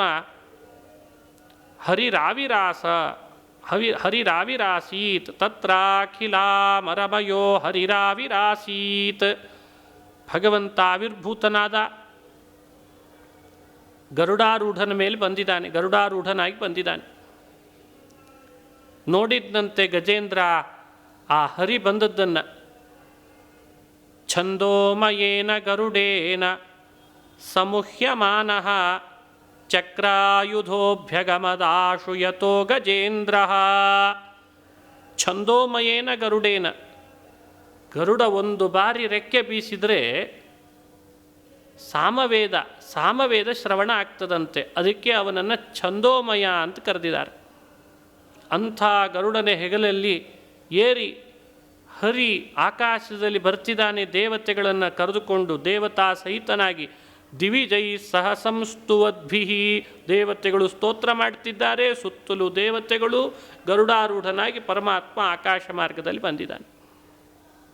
ಗಜೇಂದ್ರ ನೋಡಿದ, ಸೋಂತಸ್ಸರಸ್ಯುರುಬಲೇನ ಗೃಹೀತ ಆರ್ತಃ ದೃಷ್ಟ್ವಾ ಗರುತ್ಮತಿ ಹರಿಂ ಖೌಪಾತ್ತ ಚಕ್ರಂ ತಂ ವೀಕ್ಷ್ಯ ಉತ್ಕ್ಷಿಪ್ಯ ಸಾಂಬುಜಕರಂ ಗಿರಿಮಾಹ ಕೃಚ್ಛ್ರಾತ್ ನಾರಾಯಣಾಖಿಲ ಗುರೋ ಭಗವನ್ನಮಸ್ತೆ. ಉಚ್ಛಿಪ್ಯ ಸಾಂಬುಜಕರಂ ಗಿರಮಾಹ ಕೃಚ್ಛ್ರಾತ್. ಆ ಮೊಸಳೆ ಕಾಲು ಹಿಡಿದು ಗಟ್ಟಿಯಾಗಿ ಎಳಿತಾ ಇದೆ. ಬಳಲಿ ಬೆಂಡಾಗಿರಾನೆ ಆನೆ ಸಲಗ. ಆಕಾಶದಲ್ಲಿ ಗರುಡಾರೂಢನ ಮೇಲೆ ಭಗವಂತ ಚಕ್ರ ಧರಿಸಿ ಬಂದಿದ್ದಾನೆ, ಚಕ್ರಧಾರಿಯಾಗಿ. ದೃಷ್ಟ್ವಾ ಗರುತ್ಮತಿ ಹರಿಂ ಕೌಪಾತ್ತ ಚಕ್ರಂ. ಆ ಭಗವಂತನನ್ನು ನೋಡಿ ಗಜೇಂದ್ರ ಅಲ್ಲೇ ಸರೋವರದಲ್ಲಿದ್ದ ಒಂದು ಕಮಲವನ್ನು ತನ್ನ ಸೊಂಡಿಲಿನಿಂದ ಎತ್ತಿತಂತೆ. ಉತ್ಕ್ಷಿಪ್ಯ ಸಾಂಬುಜಕರಂ ಗಿರಮಾಹ ಕೃಚ್ಛ್ರಾತ್. ಸಾಂಬುಜಕರಂ, ಆ ಕಮಲದ ದೇಟಿನಿಂದ ಸೊಂಡಿಲು ಜೋರಾಗಿ ಕಿತ್ತಿ ಮೇಲುಗಡೆಗೆ ಭಗವಂತನ ಮುಂದೆ ಬಂತು. ಈ ಮಾತನ್ನು ಆಡಿತಂತೆ ಗಜೇಂದ್ರ. ನಾರಾಯಣ ಅಖಿಲ ಗುರೋ ಭಗವನ್ನಮಸ್ತೆ. ಹೇ ಅಖಿಲ ಗುರೋ ನಾರಾಯಣ, ನಿನಗೆ ನಮಸ್ಕಾರ ಅಂತ ಈ ಮಾತನ್ನು ಆಡಿದ್ನಂತೆ. ಭಗವಂತ ಕೈಯಲ್ಲಿದ್ದ ಚಕ್ರದಿಂದ ಮೊಸಳೆಯನ್ನು ತುಂಡರಿಸಿದ. ಸುದರ್ಶನ ಚಕ್ರದಿಂದ ಮೊಸಳೆಯನ್ನು ತುಂಡು ಮಾಡಿದ. ಆ ಮೊಸಳೆಯ ರೂಪದಲ್ಲಿ ಒಬ್ಬ ಗಂಧರ್ವ ಇದ್ದ. ಮೊಸಳೆಯ ದೇಹ ಕೆಳಗೆ ಬಿತ್ತು. ಚಕ್ರ ಸ್ಪರ್ಶ ಆದ ಕೂಡಲೇ ಮೊಸಳೆಯ ದೇಹ ಕೆಳಗೆ ಬಿತ್ತು. ಆ ಗಂಧರ್ವ ಒಳಗಿನಿಂದ ಬಂದು ಭಗವಂತನಿಗೆ ನಮಸ್ಕಾರ ಮಾಡಿದ. ಅವನು ಪರಮಾತ್ಮನನ್ನು ನಮಸ್ಕರಿಸಿ ಅನುಮತಿ ಪಡೆದು ಅವನು ಸ್ವರ್ಗಕ್ಕೆ ಹೋದ ಅಂತ ಹೇಳ್ತಾರೆ. ದೇವತೆಗಳು ದುಂದುಪಿ ನಾದ ಮಾಡ್ತಾರೆ, ಪುಷ್ಪವೃಷ್ಟಿಗರಿತಾರೆ. ಮುಮುಚುಹು ಕುಸುಮ ಸಾರಂ ಶಂಸಂತಹ ಕರ್ಮತದ್ಧರೇಹೇ. ಭಗವಂತ ಮಾಡಿದಂತಹ ಗಜೇಂದ್ರ ಮೋಚನೆಯನ್ನು ದೇವತೆಗಳೆಲ್ಲ ಪುಷ್ಪವೃಷ್ಟಿ ಮಾಡಿ ಶ್ಲಾಘನೆ ಮಾಡಿ ಸ್ತೋತ್ರ ಮಾಡಿದರು. ಆ ಮೊಸಳೆ ರೂಪದಲ್ಲಿದ್ದಂಥವನು ಹೂ ಅಂತ ಒಬ್ಬ ಗಂಧರ್ವ. ಯಾವಾಗ ಸುದರ್ಶನ ಸ್ಪರ್ಶ ಆಯಿತೋ ಮೊಸಳೆಯ ದೇಹ ಬಿತ್ತು, ಶಾಪದಿಂದ ಮುಕ್ತಿ ಆಯ್ತವನಿಗೆ. ಮುಕ್ತೋ ದೇವಲ ಶಾಪೇನ ಹೂ ಗಂಧರ್ವ ಸತ್ತಮಃ. ಹೂ ಅನ್ನುವ ಗಂಧರ್ವ ಮೊಸಳೆಯಾಗಿ ದೇವಲರ ಶಾಪದಿಂದ ಹುಟ್ಟಿದ್ದ. ಮುಕ್ತಃ, ಭಗವಂತನ ಚಕ್ರದಿಂದ ಅವನು ಮುಕ್ತನಾದ ಅಂತಾರೆ. ದೇವರಿಗೆ ನಮಸ್ಕಾರ ಮಾಡ್ತಾ ಗಾನ ಮಾಡ್ತಾ ತನ್ನ ಲೋಕಕ್ಕೆ ಅಂತ ತಾನು ಸೇರ್ತಾನೆ. ಗಜೇಂದ್ರೋ ಭಗವತ್ ಸ್ಪರ್ಶಾತ್ ವಿಮುಕ್ತೋ ಜ್ಞಾನಬಂಧನಾತ್. ಅಜ್ಞಾನಬಂಧನಾತ್ ಗಜೇಂದ್ರ ವಿಮುಕ್ತ ಭಗವತ್ ಸ್ಪರ್ಶಾತ್ ವಿಮುಕ್ತ. ಭಗವಂತನ ವಿಶೇಷವಾದ ಸ್ಪರ್ಶದಿಂದ, ಅವನ ಸುದರ್ಶನ ಚಕ್ರದ ಸ್ಪರ್ಶದಿಂದಲೂ ಅಜ್ಞಾನದ ಬಂಧನದಿಂದ ದೂರನಾದ. ಅಜ್ಞಾನ ಬಂಧನ ಕಳೆದೋಯ್ತು. ಚತುರ್ಭುಜನಾದ ಪೀತವಸ್ತ್ರಧಾರಿಯಾದ ಪರಮಾತ್ಮನ ರೂಪವನ್ನು ಕಣ್ತುಂಬ ನೋಡ್ತಾ ಇದ್ದಾನೆ, ಆನಂದ ಬಾಷ್ಪ ಸುರಿಸ್ತಾನೆ. ಹೀಗೆ ಗಜೇಂದ್ರ ಮೋಚನೆ ಮಾಡಿದ ಉಪಾಖ್ಯಾನ ಅಂತದೆ ಭಾಗವತ. ಎಷ್ಟು ಸಂಕಟಕ್ಕೊಳಗಾಗಿದ್ದೆ, ನೀನು ಬಂದು ಪಾರುಗಾಣಿಸಿದೆ ಅಂತಾನೆ. ಶುಕಮುನಿಗಳು ಪರೀಕ್ಷಿತನಿಗೆ ಆ ಗಜೇಂದ್ರನ ಪೂರ್ವ ಇತಿಹಾಸವನ್ನು ಹೇಳ್ತಾರೆ. ಸವೈ ಪೂರ್ವಮಭೂದ್ರಾಜ ಪಾಂಡ್ಯೋ ದ್ರವಿಡ ಸತ್ತಮಃ. ದ್ರವಿಡ ದೇಶದಲ್ಲಿ ಇಂದ್ರದ್ಯುಮ್ನ ಅಂತ ರಾಜನಾಗಿ ಹುಟ್ಟಿದ್ನಂತೆ ಹಿಂದಿನ ಜನ್ಮದಲ್ಲಿ. ಒಳ್ಳೆಯ ವಿಷ್ಣು ವ್ರತವನ್ನು ಧಾರಣೆ ಮಾಡ್ತಾ ಆಚರಣಶೀಲನಾಗಿ ಸತ್ಯಸಂಧನಾಗಿ ಇದ್ದ. ಅವನು ಮೌನವ್ರತ ಧರಿಸಿದ್ದಂತೆ. ಯಾರೊಟ್ಟಿಗೂ ಮಾತನಾಡಬಾರ್ದು ಪೂಜಾ ಕಾಲದಲ್ಲಿ. ಹಾಗಾಗಿ ಪೂಜೆ ಮಾಡ್ತಾ ಇರುವ ಸಮಯಕ್ಕೆ ಒಮ್ಮೆ ಪರೀಕ್ಷೆ ಗುರಿಪಡಿಸ್ತಾರೆ ದೇವತೆಗಳವನನ್ನು. ಏನು ಪರೀಕ್ಷೆ? ವ್ರತ ಧಾರಣೆ ಮಾಡಿದಾಗಲೇ ಪರೀಕ್ಷೆ ಜಾಸ್ತಿ. ಅವನು ವ್ರತ ಧಾರಣೆ ಮಾಡಿದಾನೆ. ಅವರ ಮನೆಗೆ ಋಷಿಗಳು ಬಂದರು, ಅಗಸ್ತ್ಯ ಋಷಿಗಳು. ಅಗಸ್ತ್ಯರು ಕೇಳಬೇಕೆ, ಎಷ್ಟು ದೊಡ್ಡ ತಪಸ್ವಿಗಳು. ಅವರು ಬಂದು ಏನು ಮಾಡ್ತಿದ್ದಾನೆ ನೋಡೋಣ ಇಂದ್ರದ್ಯುಮ್ನ ಅಂತ. ಎಲ್ಲ ಗೊತ್ತು, ಸರ್ವಜ್ಞರು. ಅವನು ಮೌನವ್ರತ ಧರಿಸಿದ್ದಾನೆ ಅನ್ನೋದು ಗೊತ್ತು, ಆದರೂ ಬಂದರು. ಇವನು ಭಗವಂತನ ಪೂಜೆ ಮಾಡ್ತಾ ಇದ್ದ. ಸ ಏಕದಾರಾಧನ ಕಾಲ ಆತ್ಮವಾನ್ ಗೃಹೀತ ಮೌನವ್ರತ ಈಶ್ವರಂ ಹರಿಂ ಜಟಾಧರಸ್ತಾಪಸ ಆಪ್ಲುತೋಚ್ಯುತಂ ಸಮರ್ಚಯಾಮಾಸ ಕುಲಾಚಲಾಶ್ರಯ. ಕುಲಾಚಲಾಶ್ರಮದಲ್ಲಿದ್ದ ಜಟಾಧರಸ್ತಾಪಸಃ. ಜಟಾಧಾರಿಗಳಾದಂಥ ತಪಸ್ವಿಗಳು ಅಂದರೆ ಅಗಸ್ತ್ಯರು ಅಂತ ಅರ್ಥ ಇಲ್ಲಿ. ಯಾಕಂದರೆ ಮುಂದೆ ಅಗಸ್ತ್ಯರು ಅಂತ ಹೇಳ್ತಾರೆ. ಏವಂ ಶಪ್ತ್ವಾಗತೋ ಗಸ್ತ್ಯ ಅಂತ. ಅಗಸ್ತ್ಯ ಮುನಿಗಳೇ ಜಟಾಧಾರಿಗಳು ಶಿಷ್ಯ ಸಮಿತರಾಗಿ ಬಂದಿದ್ದಾರೆ. ಗೃಹೀತ ಮೌನವ್ರತಃ. ಇವನು ಮೌನವ್ರತ ಧರಿಸಿದಾನೆ ಅಂತ ಗೊತ್ತು, ಅದನ್ನು ನೋಡೋಣ ಅಂತ ಬಂದರು. ಅವರು ಎದೃಚ್ಛಯ ಬಂದಿದ್ದಾರೆ. ಅಗಸ್ತ್ಯರು ತಪಸ್ವಿಗಳು, ಬ್ರಹ್ಮಜ್ಞಾನಿಗಳು. ಇವನಿಗೆ ಮೌನವ್ರತ ಹೆಚ್ಚೋ ಬಂದಂಥ ಅಗಸ್ತ್ಯ ಋಷಿಗಳು ಹೆಚ್ಚೋ? ಎಂಥ ಪರೀಕ್ಷೆ ನೋಡಿ. ರಾಜ ಮೌನವ್ರತ ಹೆಚ್ಚು ಅಂತ ಭಾವಿಸಿಕೊಂಡ. ತಸ್ಮಾ ಇಮಂ ಶಾಪಮದಾದ ಸಾಧು ಅಯಂ ದುರಾತ್ಮ ಕೃತ ಬುದ್ಧಿರದ್ಯ. ಬಂದಂಥ ಅಗಸ್ತ್ಯರ ಕಡೆ ಗಮನ ಹರಿಸಿದೆ. ಈ ರೀತಿ ಮೌನವ್ರತ ಹೆಚ್ಚು ಅಂತ ನನ್ನಲ್ಲೇ ಅಸಡ್ಡೆ, ತಿರಸ್ಕಾರದ ಭಾವನೆ ಇದೆ ಇವನಿಗೆ ಅಂತ ಶಪಿಸಿದರಂತೆ. ಇವನು ಎದ್ದೇ ಬರಲಿಲ್ಲ. ನಾನು ಅರ್ಚನೆ ಮಾಡೋದು ಮುಖ್ಯ ಅಂತ ಅರ್ಚನೆ ಮಾಡ್ತಾನೇ ಇದ್ದಾನೆ. ಇವರು ಕುಳಿತರು, ಕಾದರು, ಬರಲಿಲ್ಲ ಅಂತಾದಾಗ ಇನ್ನೇನು ಮಾಡಬೇಕು? ಶಪಿಸಿಬಿಟ್ರು. ದುರ್ಬುದ್ಧಿ ಬಂದಿದೆ, ಅಹಂಕಾರ ಬಂದಿದೆ ಇವನಿಗೆ ಅಂತ ಶಪಿಸಿದರು. ವಿಪ್ರಾವಮಂತ ವಿಶತಾಂ ತಮೋಂಧಂ ಯಥಾ ಗಜಸ್ತಬ್ಧಮತಿಃ ಸ ಏವ. ವಿಪ್ರಾವಮಂತ ವಿಶತಾಂ ತಮೋಂಧಂ. ಇವನಿಗೆ ತಮೋಂಧಂ ಅಂದ್ರೆ ಅಜ್ಞಾನ ಬರಲಿ ಅಂತ ಅರ್ಥ. ತಮೋಂಧಂ ವಿಶತಾಂ ಅಂದ್ರೆ ಅಜ್ಞಾನದ ಕತ್ತಲೆಗೆ ಒಳಗಾಗಲಿ. ಯಥಾ ಗಜಃ ಸ್ತಬ್ಧಮತಿ. ಆನೆ ಹೇಗೋ ಹಾಗೆ ಅಂತ ಶಪಿಸಿಬಿಟ್ರಂತೆ. ಇಷ್ಟು ಶಪಿಸಿದ್ರು ಅಗಸ್ತ್ಯರಲ್ಲಿದ ಹೋದರು.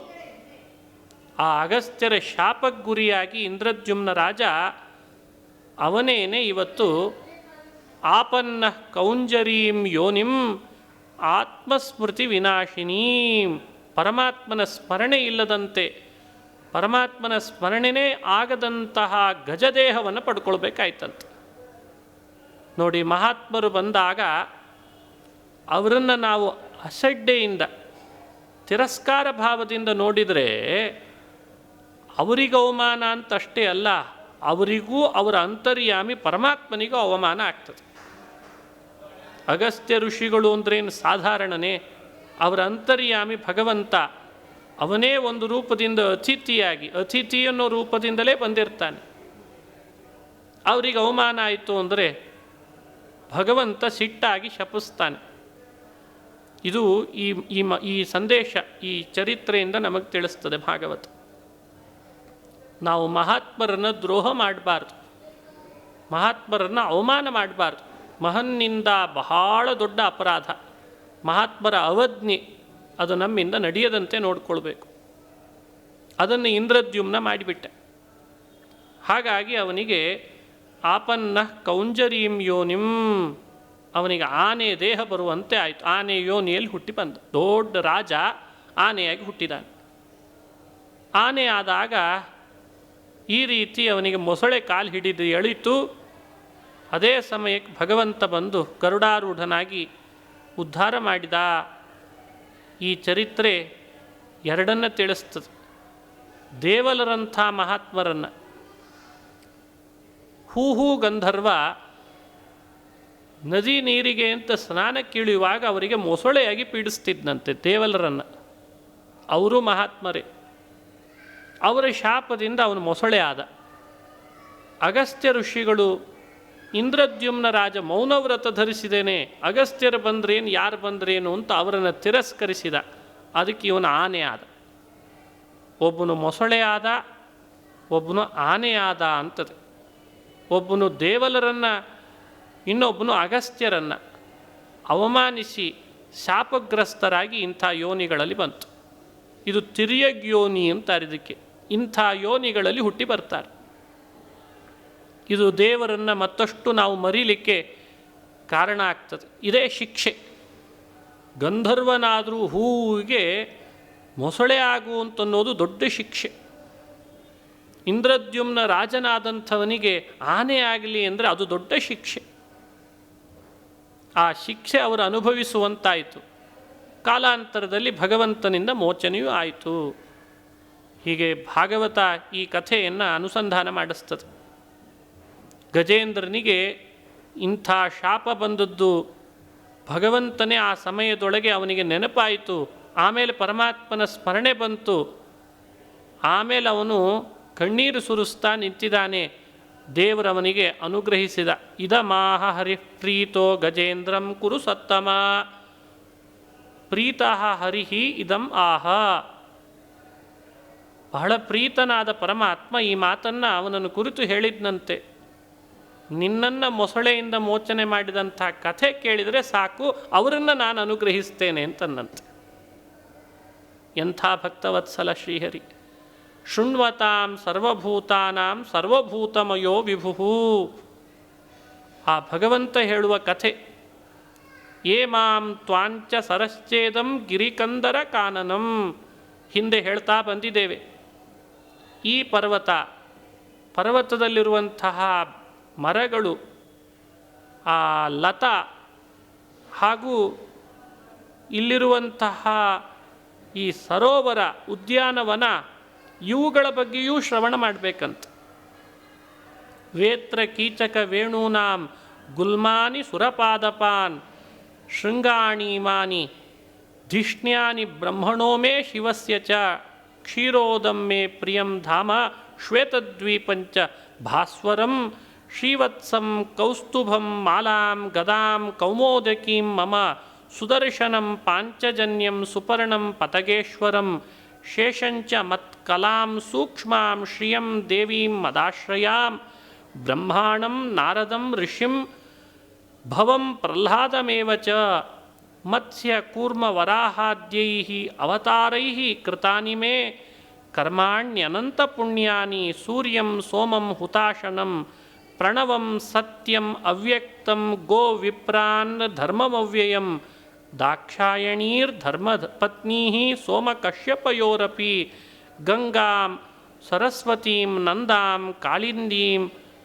ಸಿತವಾರಣಾಂ ಧ್ರುವಂ ಬ್ರಹ್ಮರ್ಷೀನ್ ಸಪ್ತ ಪುಣ್ಯಶ್ಲೋಕಾಂಶ್ಚ ಮಾನವಾನ್ ಉತ್ಥಾಯಾಪರರಾತ್ರಾಂತೆ ಪ್ರಯಾತಾ ಸುಸಮಾಹಿತಾಃ ಸ್ಮರಂತಿ ಮಮ ರೂಪಾಣಿ ಮುಚ್ಯಂತೆ ಹೇನಸೋಖಿಲಾತ್ ಅಂತಾರೆ. ಇದು ಭಗವಂತ ನುಡಿದಂಥ ಮಾತು. ಇದು ಅಕ್ಷರಶಃ ಸತ್ಯ. ಅಪರರಾತ್ರ ಅಂತೆ ಉತ್ಥಾಯ. ನಾವು ನಸುಕಿನಲ್ಲಿ ಎದ್ದು ಈಗ ಹೇಳಿದಂತೆ ಸ್ಮರಣೆ ಮಾಡ್ತಾ ಇದ್ದರೆ ಅವರು ಎಂಥ ಪಾಪಗಳನ್ನೇ ಮಾಡಿದರೂ ಪರಿಹಾರ ಮಾಡಿಕೊಳ್ಳಿಕ್ಕೆ ಬರ್ತದೆ. ಪರಿಹಾರ ಆಗೇ ಆಗ್ತದೆ. ಈಗ ಹೇಳಿದ ಮಾತನ್ನೆಲ್ಲ ಸ್ಮರಣೆ ಮಾಡಿಕೊಂಡ್ರೆ ಆಯಿತು. ಹೀಗೊಂದು ವರ ಕೊಟ್ಟ. ಏ ಮಾಂ ಸ್ತುವಂತ್ಯನೇನಾಂಗ ಪ್ರತಿಬುದ್ಧ್ಯ ನಿಶಾತ್ಯಯೇ. ರಾತ್ರಿ ಕಳೀತಿರ್ಲಿಕ್ಕೆ ಹಗಲು ಹೊತ್ತು ಗಜೇಂದ್ರ ಮೋಚನ ಹರಿ ಗಜೇಂದ್ರ ಮೋಚಕ ಹರಿ ಅಂತ ಸ್ಮರಣೆ ಮಾಡಿದರೆ ಸಾಕು. ಅಂಥವರಿಗೆ ತೇಷಾಂ ಪ್ರಾಣಾತ್ಯಯೇ ಚಾಹಂ ದದಾಮಿ ವಿಮಲಾಂ ಮತಿಂ. ಅವರು ಪ್ರಾಣ ಹೋಗುವ ಸಮಯದಲ್ಲಿ ಭಗವಂತ ತನ್ನ ಸ್ಮರಣೆ ಅವರಿಗೆ ಕೊಟ್ಟುಬಿಡ್ತಾನಂತೆ. ಹೀಗೆ ಭಗವಂತ ವರ ಕೊಟ್ಟ. ಹಾಗಾಗಿ ಗಜೇಂದ್ರ ಮೋಚನೆಯ ಉಪಾಖ್ಯಾನವನ್ನು ಶ್ರವಣ ಮಾಡಿದರೆ ದುಸ್ವಪ್ನಗಳು ದೂರ ಆಗ್ತಾವೆ. ಅವರು ದೇಹ ಬಿಡೋ ಸಮಯದೊಳಗೆ ತನ್ನ ಸ್ಮರಣೆಯನ್ನು ಪರಮಾತ್ಮ ನೀಡ್ತಾನೆ. ಇನ್ನು ಇಲ್ಲಿ ಹೇಳಿದಂತೆ ಶ್ರೀವತ್ಸ, ಕೌಸ್ತುಭ, ಅವನು ಧರಿಸಿದ ವನಮಾಲ, ಗದ, ಅವನ ಕೌಮೋದಕಿ ಅನ್ನೋ ಹೆಸರಿನ ಗದೆ, ಸುದರ್ಶನ ಚಕ್ರ, ಪಾಂಚಜನ್ಯ, ಇವುಗಳನ್ನೆಲ್ಲ ಸ್ಮರಣೆ ಮಾಡಬೇಕಂತೆ. ಅವನು ವಾಸ ಮಾಡುವ ಶ್ವೇತದ್ವೀಪ ಹಾಗೂ ಕ್ಷೀರಸಾಗರ ಇವನ್ನೆಲ್ಲ ಸ್ಮರಣೆ ಮಾಡಬೇಕು. ಗಂಗಾ, ಸರಸ್ವತಿ, ನಂದ, ಕಾಳಿಂದಿ ಇದೆಲ್ಲ ಭಗವಂತನ ಅವಯವಗಳಿಂದ ಜನಿಸಿ ಬಂದ ನದಿಗಳು. ಧ್ರುವಕುಮಾರ, ಬ್ರಹ್ಮರ್ಷಿಗಳು, ಸಪ್ತ ಬ್ರಹ್ಮರ್ಷಿಗಳು ಹಾಗೂ ಮನು, ಈ ಮನ್ವಂತರಗಳಲ್ಲಿ ಯಾರ್ಯಾರು ಅಧಿಪತಿಗಳು ಅಂತ ಆಗ್ತಾರ ಆ ಮನುಗಳು, ಇವರನ್ನೆಲ್ಲ ಭಗವಂತನ ಸನ್ನಿಧಾನಕ್ಕೆ ಪಾತ್ರರು. ಇವರನ್ನು ಸ್ಮರಣೆ ಮಾಡಬೇಕು. ಸಕಲ ಪಾಪಗಳು ಪರಿಹಾರ ಆಗ್ತವೆ. ಹೀಗೆ ಭಗವಂತ ವರ ನೀಡಿದ. ಇತ್ಯಾದಿಶ್ಯ ಋಷಿಕೇಶ ಪ್ರಧ್ಮಾಯ ಜಲಜೋತ್ತಮಂ ಹರ್ಷಯನ್ ವಿಬುಧಾನೀಕಂ ಆರುರೋಹ ಖಗಾಧಿಪಂ. ಹೀಗೆ ಆದೇಶ ಮಾಡಿ ಭಗವಂತ ಗಜೇಂದ್ರ ನೀಡಿದಂಥ ಕಮಲವನ್ನು ತಾನದನ್ನು ಆಸ್ವಾದಿಸಿ ಸ್ವೀಕರಿಸಿ ಎಷ್ಟು ಭಕ್ತವತ್ಸಲ ಶ್ರೀಹರಿ ಸಂತೋಷಪಡಿಸ್ತಾ ದೇವತೆಗಳನ್ನು ಪುನಃ ಗರುಡಾರೂಢನಾಗಿ ತಾನು ವೈಕುಂಠಕ್ಕೆ ಅಂತ ತೆರಳಿದ. ಹೀಗೆ 4ನೇ ಮನ್ವಂತರದಲ್ಲಿ ನಡೆದಂತಹ ಗಜೇಂದ್ರ ಉಪಾಖ್ಯಾನವನ್ನು ಅನುಸಂಧಾನ ಮಾಡಿಸ್ತಾರೆ. ಇದರ ಸಂದೇಶ ಇಷ್ಟು: ನಾವು ಒಂದರ್ಥದಲ್ಲಿ ಗಜೇಂದ್ರರೇ. ಆನೆಗೆ ಯಾವಾಗಲೂ ಒಮ್ಮೆ ಮದ ಬರ್ತದೆ.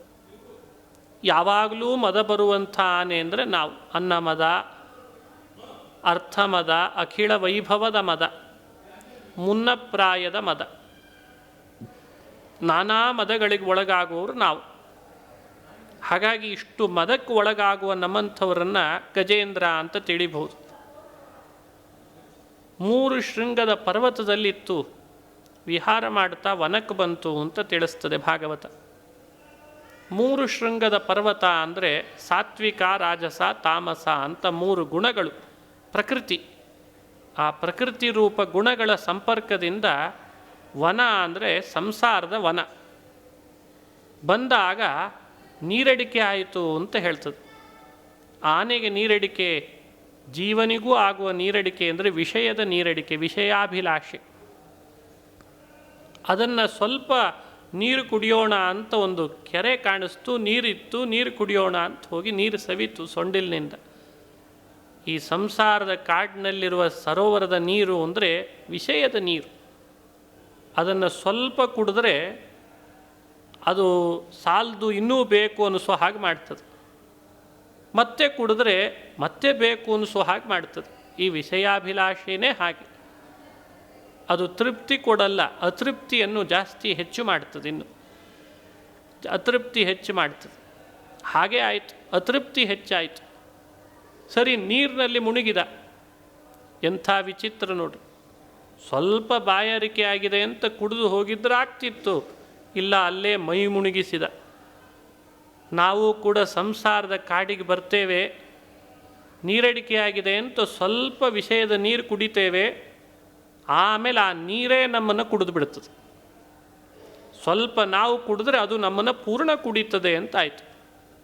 ಮುಳುಗಿದ, ತಾನು ಮುಳುಗಿದ, ಹೆಣ್ಣಾನೆಗಳನ್ನೂ ಮುಳುಗಿಸಿದ, ತನ್ನ ನಂಬಿದವರನ್ನು, ತನ್ನ ಕೈ ಹಿಡಿದವರನ್ನೂ ವಿಷಯದ ನೀರಿನಲ್ಲಿ ಮುಳುಗಿಸ್ತಾನೆ ಜೀವ ಅಂತ ಅರ್ಥ. ಆಗ ಮೊಸಳೆ ಬಂದು ಕಾಲು ಹಿಡಿದು ಎಳಿಲಿಕ್ಕೆ ಶುರು ಮಾಡ್ತದೆ. ಮೈ ಮರೆತರೆ ಮತ್ತಿನ್ನೇನಾಗ್ತದೆ ಸಂಸಾರದ ಕಾಡಿನಲ್ಲಿ? ಮೊಸಳೆ ಗಟ್ಟಿ ಹಿಡಿದು ಎಳೀತದೆ. ಮೊಸಳೆ ಅಂದರೆ ಕಾಮ, ಕ್ರೋಧ, ಲೋಭ, ಮೋಹ, ಮದ, ಮಾತ್ಸರ್ಯ. ಇವೇ ಮೊಸಳೆ. ಅದು ಹಿಡಿಯುವ ಗಟ್ಟಿ ಬಲದಿಂದ ಹಿಡಿತದೆ. ಬಹಳ ಬಲ ಅದಕ್ಕೆ. ಎಳೀತದೆ, ಬಲವಂತವಾಗಿ ಎಳೀತದೆ. ಕಾಮಕ್ರೋಧಗಳ ಮೊಸಳೆ ಗಟ್ಟಿ ಹಿಡಿದು ಎಳಿಲಿಕ್ಕೆ ಶುರು ಮಾಡಿದರೆ ಗಜೇಂದ್ರನಿಗೆ ಮೋಚನೆ ಮಾಡಿಕೊಳ್ಳಿಕ್ಕಾಗಲಿಲ್ಲ. ಹಾಗಾಗಿ ನಾವು ಕಾಮಕ್ರೋಧದ ಮೊಸಳೆಗೆ ಒಳಗಾದಾಗ ನಮ್ಮ ಶಕ್ತಿಯಿಂದ ಪಾರುಗಾಣ್ತೇವೆ ಅಂದರೆ ಸಾಧ್ಯ ಇಲ್ಲ. ಗೊತ್ತು ನಮ್ಮದೆಷ್ಟು ಶಕ್ತಿ ಅಂತ ನಮಗೇ ಗೊತ್ತು. ಹಾಗಾಗಿ ಅದನ್ನು ನೋಡಿಕೊಂಡು ನಾವು ಹೆಜ್ಜೆ ಇಡಬೇಕು ಅಂತದ್ದು. ನೋಡಿಕೊಂಡು ವಿಷಯಗಳನ್ನು ಅನುಭವಿಸಬೇಕು. ಮೈಮರೆತು ವಿಷಯಗಳನ್ನು ಅನುಭವಿಸ್ತೇವೆ ಇಲ್ಲಿ ಅಂತಾದರೆ ಅದು ನಮ್ಮನ್ನು ದಾರಿ ತಪ್ಪಿಸ್ತದೆ. ಕಾಮಕ್ರೋಧದ ಮೊಸಳೆ ಗಟ್ಟಿ ಹಿಡಿದು ಮುಳುಗಿಸ್ತದೆ ನಮ್ಮನ್ನು. ಆಗ ಇವನಿಗೆ ತಡವಾಗಿ ನೆನಪಾಯಿತು ಹರಿ ಅಂತ. ಹರಿಯನ್ನು ನೆನಪಿಸ್ಕೊಂಡ. ಭಗವಂತ ತಡವಾಗಿ ನೆನಪಿಸ್ಕೊಂಡ್ರೂ ಕೂಡ ಕರುಣೆ ತೋರ್ತಾನೆ. ಇದು ಅವನ ಕಾರುಣ್ಯ ಚಿಂತನೆ ಮಾಡಲಿಕ್ಕಿರುವ ಕಥೆ. ಭಕ್ತ ಯಾವಾಗಲೂ ತಡ, ಭಗವಂತ ಯಾವಾಗಲೂ ಶೀಘ್ರ. ಭಗವಂತ ಶೀಘ್ರ, ಭಕ್ತ ನಿಧಾನ. ಇದೇ ವಿಚಿತ್ರ, ಯಾವಾಗಲೂ ನಡೆಯೋದೇ ಹಾಗೆ. ನಾವು ಅವನನ್ನು ಶರಣು ಹೋಗೋದರಲ್ಲಿ ಯಾವಾಗಲೂ ತಡ ಮಾಡ್ತೇವೆ, ಆದರೆ ಅವನು ನಮ್ಮನ್ನು ರಕ್ಷಣೆ ಮಾಡೋದರಲ್ಲಿ ಯಾವತ್ತೂ ತಡ ಮಾಡಲ್ಲ. ಅದಕ್ಕೆ ಹೇಳ್ತಾರೆ ದಾಸರು, ಭಕುತ ಜನ ಮುಂದೆ ನೀನವರ ಹಿಂದೆ ಅಂತಾರೆ. ಏನು ಹಾಗಂದ್ರೆ ಅರ್ಥ, ಯುಕುತಿಗೆ ನಿಲುಕದೋ ಗಯಾ ಗದಾಧರನೇ. ಗಯಾ ಗದಾಧರ, ನನಗೆ ಯುಕ್ತಿಗೆ ನಿಲುಕ್ತಾ ಇಲ್ಲ ನಿನ್ನ ಈ ಮಹಿಮೆ. ನೀನು ಮುಂದೋ ಆ ಭಕ್ತ ಮುಂದೋ ಅಥವಾ ಭಕ್ತ ಮುಂದೋ ನೀನು ಹಿಂದೋ ಅಂತ ನನಗೆ ಯುಕ್ತಿಗೆ ನಿಲುಕ್ತಾ ಇಲ್ಲ ಅಂತಾರೆ. ಏನು ಹಾಗಂದರೆ, ನಿನ್ನನ್ನು ಶರಣು ಬರೋದರಲ್ಲಿ ಭಕ್ತ ಮೊದಲ ಅಥವಾ ಭಕ್ತನನ್ನು ರಕ್ಷಣೆ ಮಾಡೋದರಲ್ಲಿ ನೀನು ಮೊದಲ ಅಂದರೆ ನನಗೆ ಯುಕ್ತಿಗೆ ನಿಲುಕಲಿಲ್ಲ, ನೀನೇ ಮುಂದು ಅಂತಾರೆ. ಬಹಳ ಅದ್ಭುತವಾದ ಮಾತು. ಇಲ್ಲಿ ನೋಡಿ, ಗಜೇಂದ್ರ ಉಪಾಖ್ಯಾನದಲ್ಲಿ ಸ್ಪಷ್ಟವಾಗಿ ಪರಮಾತ್ಮ ಜಗತ್ತಿಗೆ ತಿಳಿಸಿದ. ಅವನು ತಡವಾಗಿ ಶರಣು ಬಂದರೂ ಕೂಡ ಭಗವಂತ ಅವನು ಮುಂದೆ ಬಂದು ನಿಂತು ಮೊಸಳೆಯನ್ನು ತುಂಡರಿಸಿ ಅವನನ್ನು ರಕ್ಷಣೆ ಮಾಡಿಬಿಟ್ಟ. ಇಂಥ ಉಪಾಖ್ಯಾನ ನಮಗೆಲ್ಲ ಮಾರ್ಮಿಕ ಸಂದೇಶ ಕೊಡ್ತದೆ. ನಾವು ಅನ್ನಮದ ಅರ್ಥಮದಗಳಿಗೆ ಒಳಗಾಗಿ ಗಜೇಂದ್ರನಂತೆ ಸಂಸಾರದ ಕಾಡಿನಲ್ಲಿ ವಿಷಯದ ನೀರು ಕುಡಿದು ಕಾಮಕ್ರೋಧಗಳ ಮೊಸಳೆಗೆ ಬಲಿ ಆಗ್ತಿರ್ತೇವೆ. ಆಗಲೂ ಕೂಡ ತಡ ಮಾಡದೆ ಭಗವಂತನನ್ನು ಶರಣು ಹೋಗಬೇಕು. ಭಕ್ತವತ್ಸಲನಾದ ಶ್ರೀಹರಿ ನಮ್ಮನ್ನು ಅನುಗ್ರಹಿಸ್ತಾನೆ. ಇಂಥ ಅದ್ಭುತ ಉಪಾಖ್ಯಾನ. ಇದನ್ನು 8ನೇ ಸ್ಕಂಧದಲ್ಲಿ ಚಿಂತನೆ ಮಾಡ್ತಾರೆ. ಇದು 4ನೇ ಮನ್ವಂತರದಲ್ಲಿ ನಡೆದದ್ದು. ಸುದರ್ಶನದಿಂದ ಮೋಚನೆ ಮಾಡಿದ. ಸುದರ್ಶನ ಅಂದರೆ ಜ್ಞಾನಕ್ಕೆ ಇನ್ನೊಂದು ಅರ್ಥ ಸುದರ್ಶನ. ಮೋಚನೆ ಮಾಡೋದು ಅಜ್ಞಾನದ ಮೊಸಳೆಯನ್ನು. ಹಾಗಾಗಿ ಮೊಸಳೆ ಅಂದರೆ ಒಂದರ್ಥದಲ್ಲಿ ಅಜ್ಞಾನ. ಹೂಹೂ ಗಂಧರ್ವನಿಗೆ ಮೊಸಳೆಯ ದೇಹ ಬಂದಿತ್ತು ಅಂದರೆ ಅಜ್ಞಾನದ ದೇಹ. ಅದರಿಂದ ಅವನನ್ನು ಮೋಚನೆ ಮಾಡಿದ್ದು ಸುದರ್ಶನದಿಂದ. ನಾವು ಚಿಂತನೆ ಮಾಡಬಹುದು, ಸಂಸಾರದ ಈ ದೊಡ್ಡ ಕಾಡಿನಲ್ಲಿ ನಾವು ಒಂದರ್ಥದಲ್ಲಿ ಮೊಸಳೆಯ ಶರೀರ ಅಂದರೆ ಅಜ್ಞಾನದ ಶರೀರ ಪಡ್ಕೊಂಡು ಬಂದಿರ್ತೇವೆ. ಇದರಿಂದ ನಮಗೆ ಮೋಚನೆ ಸಿಗಬೇಕಾದ್ರೆ ಸುದರ್ಶನ, ತತ್ವಜ್ಞಾನದ ದರ್ಶನ ಅಂದರೆ ಸುದರ್ಶನ. ತತ್ವಜ್ಞಾನ ಅನ್ನೋ ಸುದರ್ಶನದ ಸ್ಪರ್ಶ ಆದರೆ, ಯಾಕಂದರೆ ಸ್ಪರ್ಶ ಅಂತಂತಾರೆ. ಗಜೇಂದ್ರನಿಗೆ ಅಜ್ಞಾನ ಕಳೆದದ್ದು ಭಗವತ ಸ್ಪರ್ಶಾತ್. ಗಜೇಂದ್ರೋ ಭಗವತ್ ಸ್ಪರ್ಶಾತ್ ಅಂತ ಶಬ್ದ ಇದೆ. ನಮಗೆ ಜ್ಞಾನದ ಸ್ಪರ್ಶ ಆಗಬೇಕು. ಆಗ ಮಾತ್ರ ನಾವು ಅಜ್ಞಾನದಿಂದ ದೂರ ಆಗಲಿಕ್ಕೆ ಸಾಧ್ಯ ಅನ್ನೋ ತತ್ವ ಸ್ಪಷ್ಟವಾಗಿದೆ. ಹಾಗಾಗಿ ಗಜೇಂದ್ರನಿಗೂ ಅಜ್ಞಾನದಿಂದ ಮೋಚನೆ, ಮೊಸಳೆಗೂ ಅಜ್ಞಾನದಂತಿರುವ ಮೊಸಳೆಯ ಶರೀರದಿಂದ ಮೋಚನೆ. ಹೀಗೆಲ್ಲ ಈ ಉಪಾಖ್ಯಾನವನ್ನು ಆಧ್ಯಾತ್ಮಿಕ ದೃಷ್ಟಿಯಿಂದ ಚಿಂತನೆ ಮಾಡಿರಿ. ಹಾಗಾಗಿ ಭಾಗವತ ಶ್ರವಣ ಮಾಡ್ತಾ ಇದ್ದರೆ ಅದೇ ಒಂದು ದೊಡ್ಡ ಸುದರ್ಶನ. ಅದರ ಸ್ಪರ್ಶ ನಮ್ಮ ಕಿವಿಗಳಿಗಾದರೆ ನಮ್ಮ ಅಜ್ಞಾನದ ಮೊಸಳೆ ನಮ್ಮಿಂದ ದೂರ ಆಗ್ತದೆ. ನಮ್ಮನ್ನು ಮುಚ್ಚಿ ನಮ್ಮನ್ನು ಗಟ್ಟಿ ಹಿಡಿದು ಸಂಸಾರದ ನೀರಿನಲ್ಲಿ ಮುಳುಗಿಸ್ಲಿಕ್ಕೆ ಬಂದ ಅಜ್ಞಾನದ ಮೊಸಳೆ ದೂರ ಆಗ್ತದೆ. ಹೀಗೂ ಕೂಡ ಇದನ್ನು ಚಿಂತನೆ ಮಾಡಿರಿ ಅಂತ ವ್ಯಾಖ್ಯಾನ ಮಾಡ್ತಾರೆ. ಇದಾದ ಮೇಲೆ 5ನೇ ಮನ್ವಂತರ ಪಂಚಮೋ ರೈವತೋ ನಾಮ ಮನುಸ್ತಾಪಸ ಸೋದರ. ತಾಪಸನ ಸಹೋದರ ಒಬ್ಬ ಇದ್ದ, ರೈವತ ಅಂತ. ಅವನು ಮನ್ವಂತರದ ಅಧಿಪತಿಯಾದ. ವಿಭು ಅಂತ ಇಂದ್ರ ಇದ್ದ. ವಿಭುರಿಂದ್ರ ಸುರಗಣಾ ರಾಜನ್ ಭೂತರ ಯಾದಯ. ವಿಭು ಅನ್ನೋನು ಇಂದ್ರ ಪದವಿಯನ್ನು ಆಳ್ತಾನೆ. ಆಗ ವಿಕುಂಠ ಅಂತ ಒಬ್ಬಳು ಶುಭ್ರನ ಪತ್ನಿ, ಅವಳು ಶುಭ್ರ ಅಂತ ಒಬ್ಬ ಭಗವದ್ಭಕ್ತ. ಶುಭ್ರ ಹಾಗೂ ವಿಕುಂಠ ದಂಪತಿಗಳಲ್ಲಿ ಭಗವಂತ ಅವತರಿಸಿದ. ವಿಕುಂಠನ ಮಗನಾದ್ದರಿಂದ ವೈಕುಂಠ ಅಂತ ಅವನನ್ನು ಕರೀತಾರೆ. ಆಗ ಲಕ್ಷ್ಮಿ ಪ್ರಾರ್ಥನೆ ಮಾಡಿದ್ಲಂತೆ, ಒಂದು ಲೋಕವನ್ನು ನಿರ್ಮಾಣ ಮಾಡು, ನಾವಿಬ್ಬರೂ ಅಲ್ಲಿ ವಾಸ ಮಾಡಬೇಕು, ಅಂಥ ಲೋಕ. ಅದಕ್ಕೆ ವೈಕುಂಠ ಅಂತ ಹೆಸರಿಟ್ಟನಂತೆ. ರಮಯ ಪ್ರಾರ್ಥ್ಯಮಾನೇನ ದೇವ್ಯಾ ತತ್ಪ್ರಿಯ ಕಾಮ್ಯಯ ವೈಕುಂಠ ಕಲ್ಪಿತೋ ಏನ ಲೋಕೋ ಲೋಕ ನಮಸ್ಕೃತಃ. ಇವತ್ತು ಅತೀ ಎತ್ತರದ ಲೋಕ ಅಂದರೆ ವೈಕುಂಠ. ಅದನ್ನು ಇವನು ನಿರ್ಮಾಣ ಮಾಡಿದ ಅಂತ ತಿಳಿಸ್ತಾರೆ. ಹೀಗೆ ಸಂಕ್ಷಿಪ್ತವಾಗಿ ವೈಕುಂಠನ ಚರಿತ್ರೆಯನ್ನು ಹೇಳ್ತಾರೆ 5ನೇ ಮನ್ವಂತರಕ್ಕೆ ಸಂಬಂಧಪಟ್ಟಂತೆ. ಯಾರು ಇದನ್ನು ಸ್ಮರಣೆ ಮಾಡ್ತಾರೆ ಅವರಿಗೂ ಭಗವಂತ ವೈಕುಂಠವನ್ನು ನೀಡ್ತಾನೆ. ಇದಾದ ಮೇಲೆ 6ನೇ ಮನ್ವಂತರ ಚಾಕ್ಷುಷ. ಷಷ್ಠಶ್ಚ ಚಕ್ಷುಷ ಪುತ್ರ ಚಾಕ್ಷುಷೋ ನಾಮ ವೈ ಮನು. ಚಾಕ್ಷುಷ ಅಂತ 6ನೇ ಮನ್ವಂತರ. ಚಕ್ಷುಷನ ಮಗ ಇವನು, ಚಕ್ಷುಷಿನ ಮಗ. ಮಂತ್ರದ್ರುಮ ಅಂತ ಇಂದ್ರ ಪದವಿಯನ್ನು ಆಳ್ತಾನೆ 6ನೇ ಮನ್ವಂತರದಲ್ಲಿ. ಇಂದ್ರೋ ಮಂತ್ರದ್ರುಮಸ್ತತ್ರ ದೇವಾ ಆಪ್ಯಾದಯೋ ಗಣಾಃ ಅಂತಂದಿದ್ದಾರೆ. ಆಗ ಭಗವಂತ ಸಂಭೂತಿ ಹಾಗೂ ವೈರಾಜ ಅಂತ ಇಬ್ಬರು ದಂಪತಿಗಳಲ್ಲಿ ತಾನು ಅವತರಿಸಿದ. ಅಜಿತ ಅಂತ ಅವನಿಗೆ ನಾಮಕರಣ ಆಯಿತು. ಅಜಿತೋ ನಾಮ ಭಗವಾನ್ ಅಂಶೇನ ಜಗತಃ ಪತಿ ಪಯೋಧಿಂ ಯೇನ ನಿರ್ಮಥ್ಯ ಸುರಾಣಾಂ ಸಾಧಿತಾ ಸುಧಾ. ಸಮುದ್ರವನ್ನು, ಕ್ಷೀರ ಸಮುದ್ರವನ್ನು ಮಥನ ಮಾಡ್ತಾರೆ ದೇವತೆಗಳು ಹಾಗೂ ದಾನವರು ಸೇರಿ. ಆದರೆ ದೇವತೆಗಳಿಗೆಲ್ಲ ಅಮೃತವನ್ನು ಅಜಿತ ತಂದುಣಿಸಿದ. ಇಂಥ ಅದ್ಭುತ ಅವತಾರ. ಭ್ರಮಮಾಣೋಂಭಸಿ ಧೃತಃ ಕೂರ್ಮ ರೂಪೇಣ ಮಂದರಃ. ಅದೇ ಅಜಿತನೇ ಕ್ಷೀರ ಸಮುದ್ರದಲ್ಲಿ ಭ್ರಮಮಾಣ ಅಂಭಸಿ ಧೃತಃ ಕೂರ್ಮರೂಪೇಣ. ಆ ಮಂದರ ಬೆಟ್ಟವನ್ನು ಅದು ಎಲ್ಲಿ ಮುಣುಗುತ್ತದೋ ಅಂತಾದಾಗ ಕೂರ್ಮ ಅನ್ನೋ ರೂಪನಾಗಿ ಇಡೀ ಪರ್ವತದ ಭಾರವನ್ನು ಹೊತ್ತ. ಇಂಥ ಅಜಿತನಾಮಕ ಭಗವಂತನ ಮಹಿಮೆ ಅಂತ ತಿಳಿಸ್ತಾರೆ. ಈ ಚರಿತ್ರೆಯನ್ನು ವಿಸ್ತಾರ ಮಾಡಿರಿ ಅಂತ ಪ್ರಾರ್ಥನೆ ಮಾಡಿದರೆ ಶ್ರೀ ಶುಕ ಉವಾಚ ಯದಾ ಯುದ್ಧೇ ಸುರೈರ್ದೇವಾ ಬಾಧ್ಯಮಾನಾಃ ಶಿತಾಯುಧೈಃ. ದೇವತೆಗಳು ಅಸುರರೊಟ್ಟಿಗೆ ಯುದ್ಧ ಮಾಡಿದಾಗ ಸೋಲು ಅನುಭವಿಸುವಂತಾಯ್ತಂತೆ. ಕಾರಣ ದುರ್ವಾಸರ ಶಾಪ ಅಂತ ಹೇಳ್ತಾರೆ. ದುರ್ವಾಸರು ಒಂದು ಮಾಲೆಯನ್ನು ಕೊಟ್ಟರು ದೇವೇಂದ್ರನಿಗೆ, ಹರಿನಿರ್ಮಾಲ್ಯ.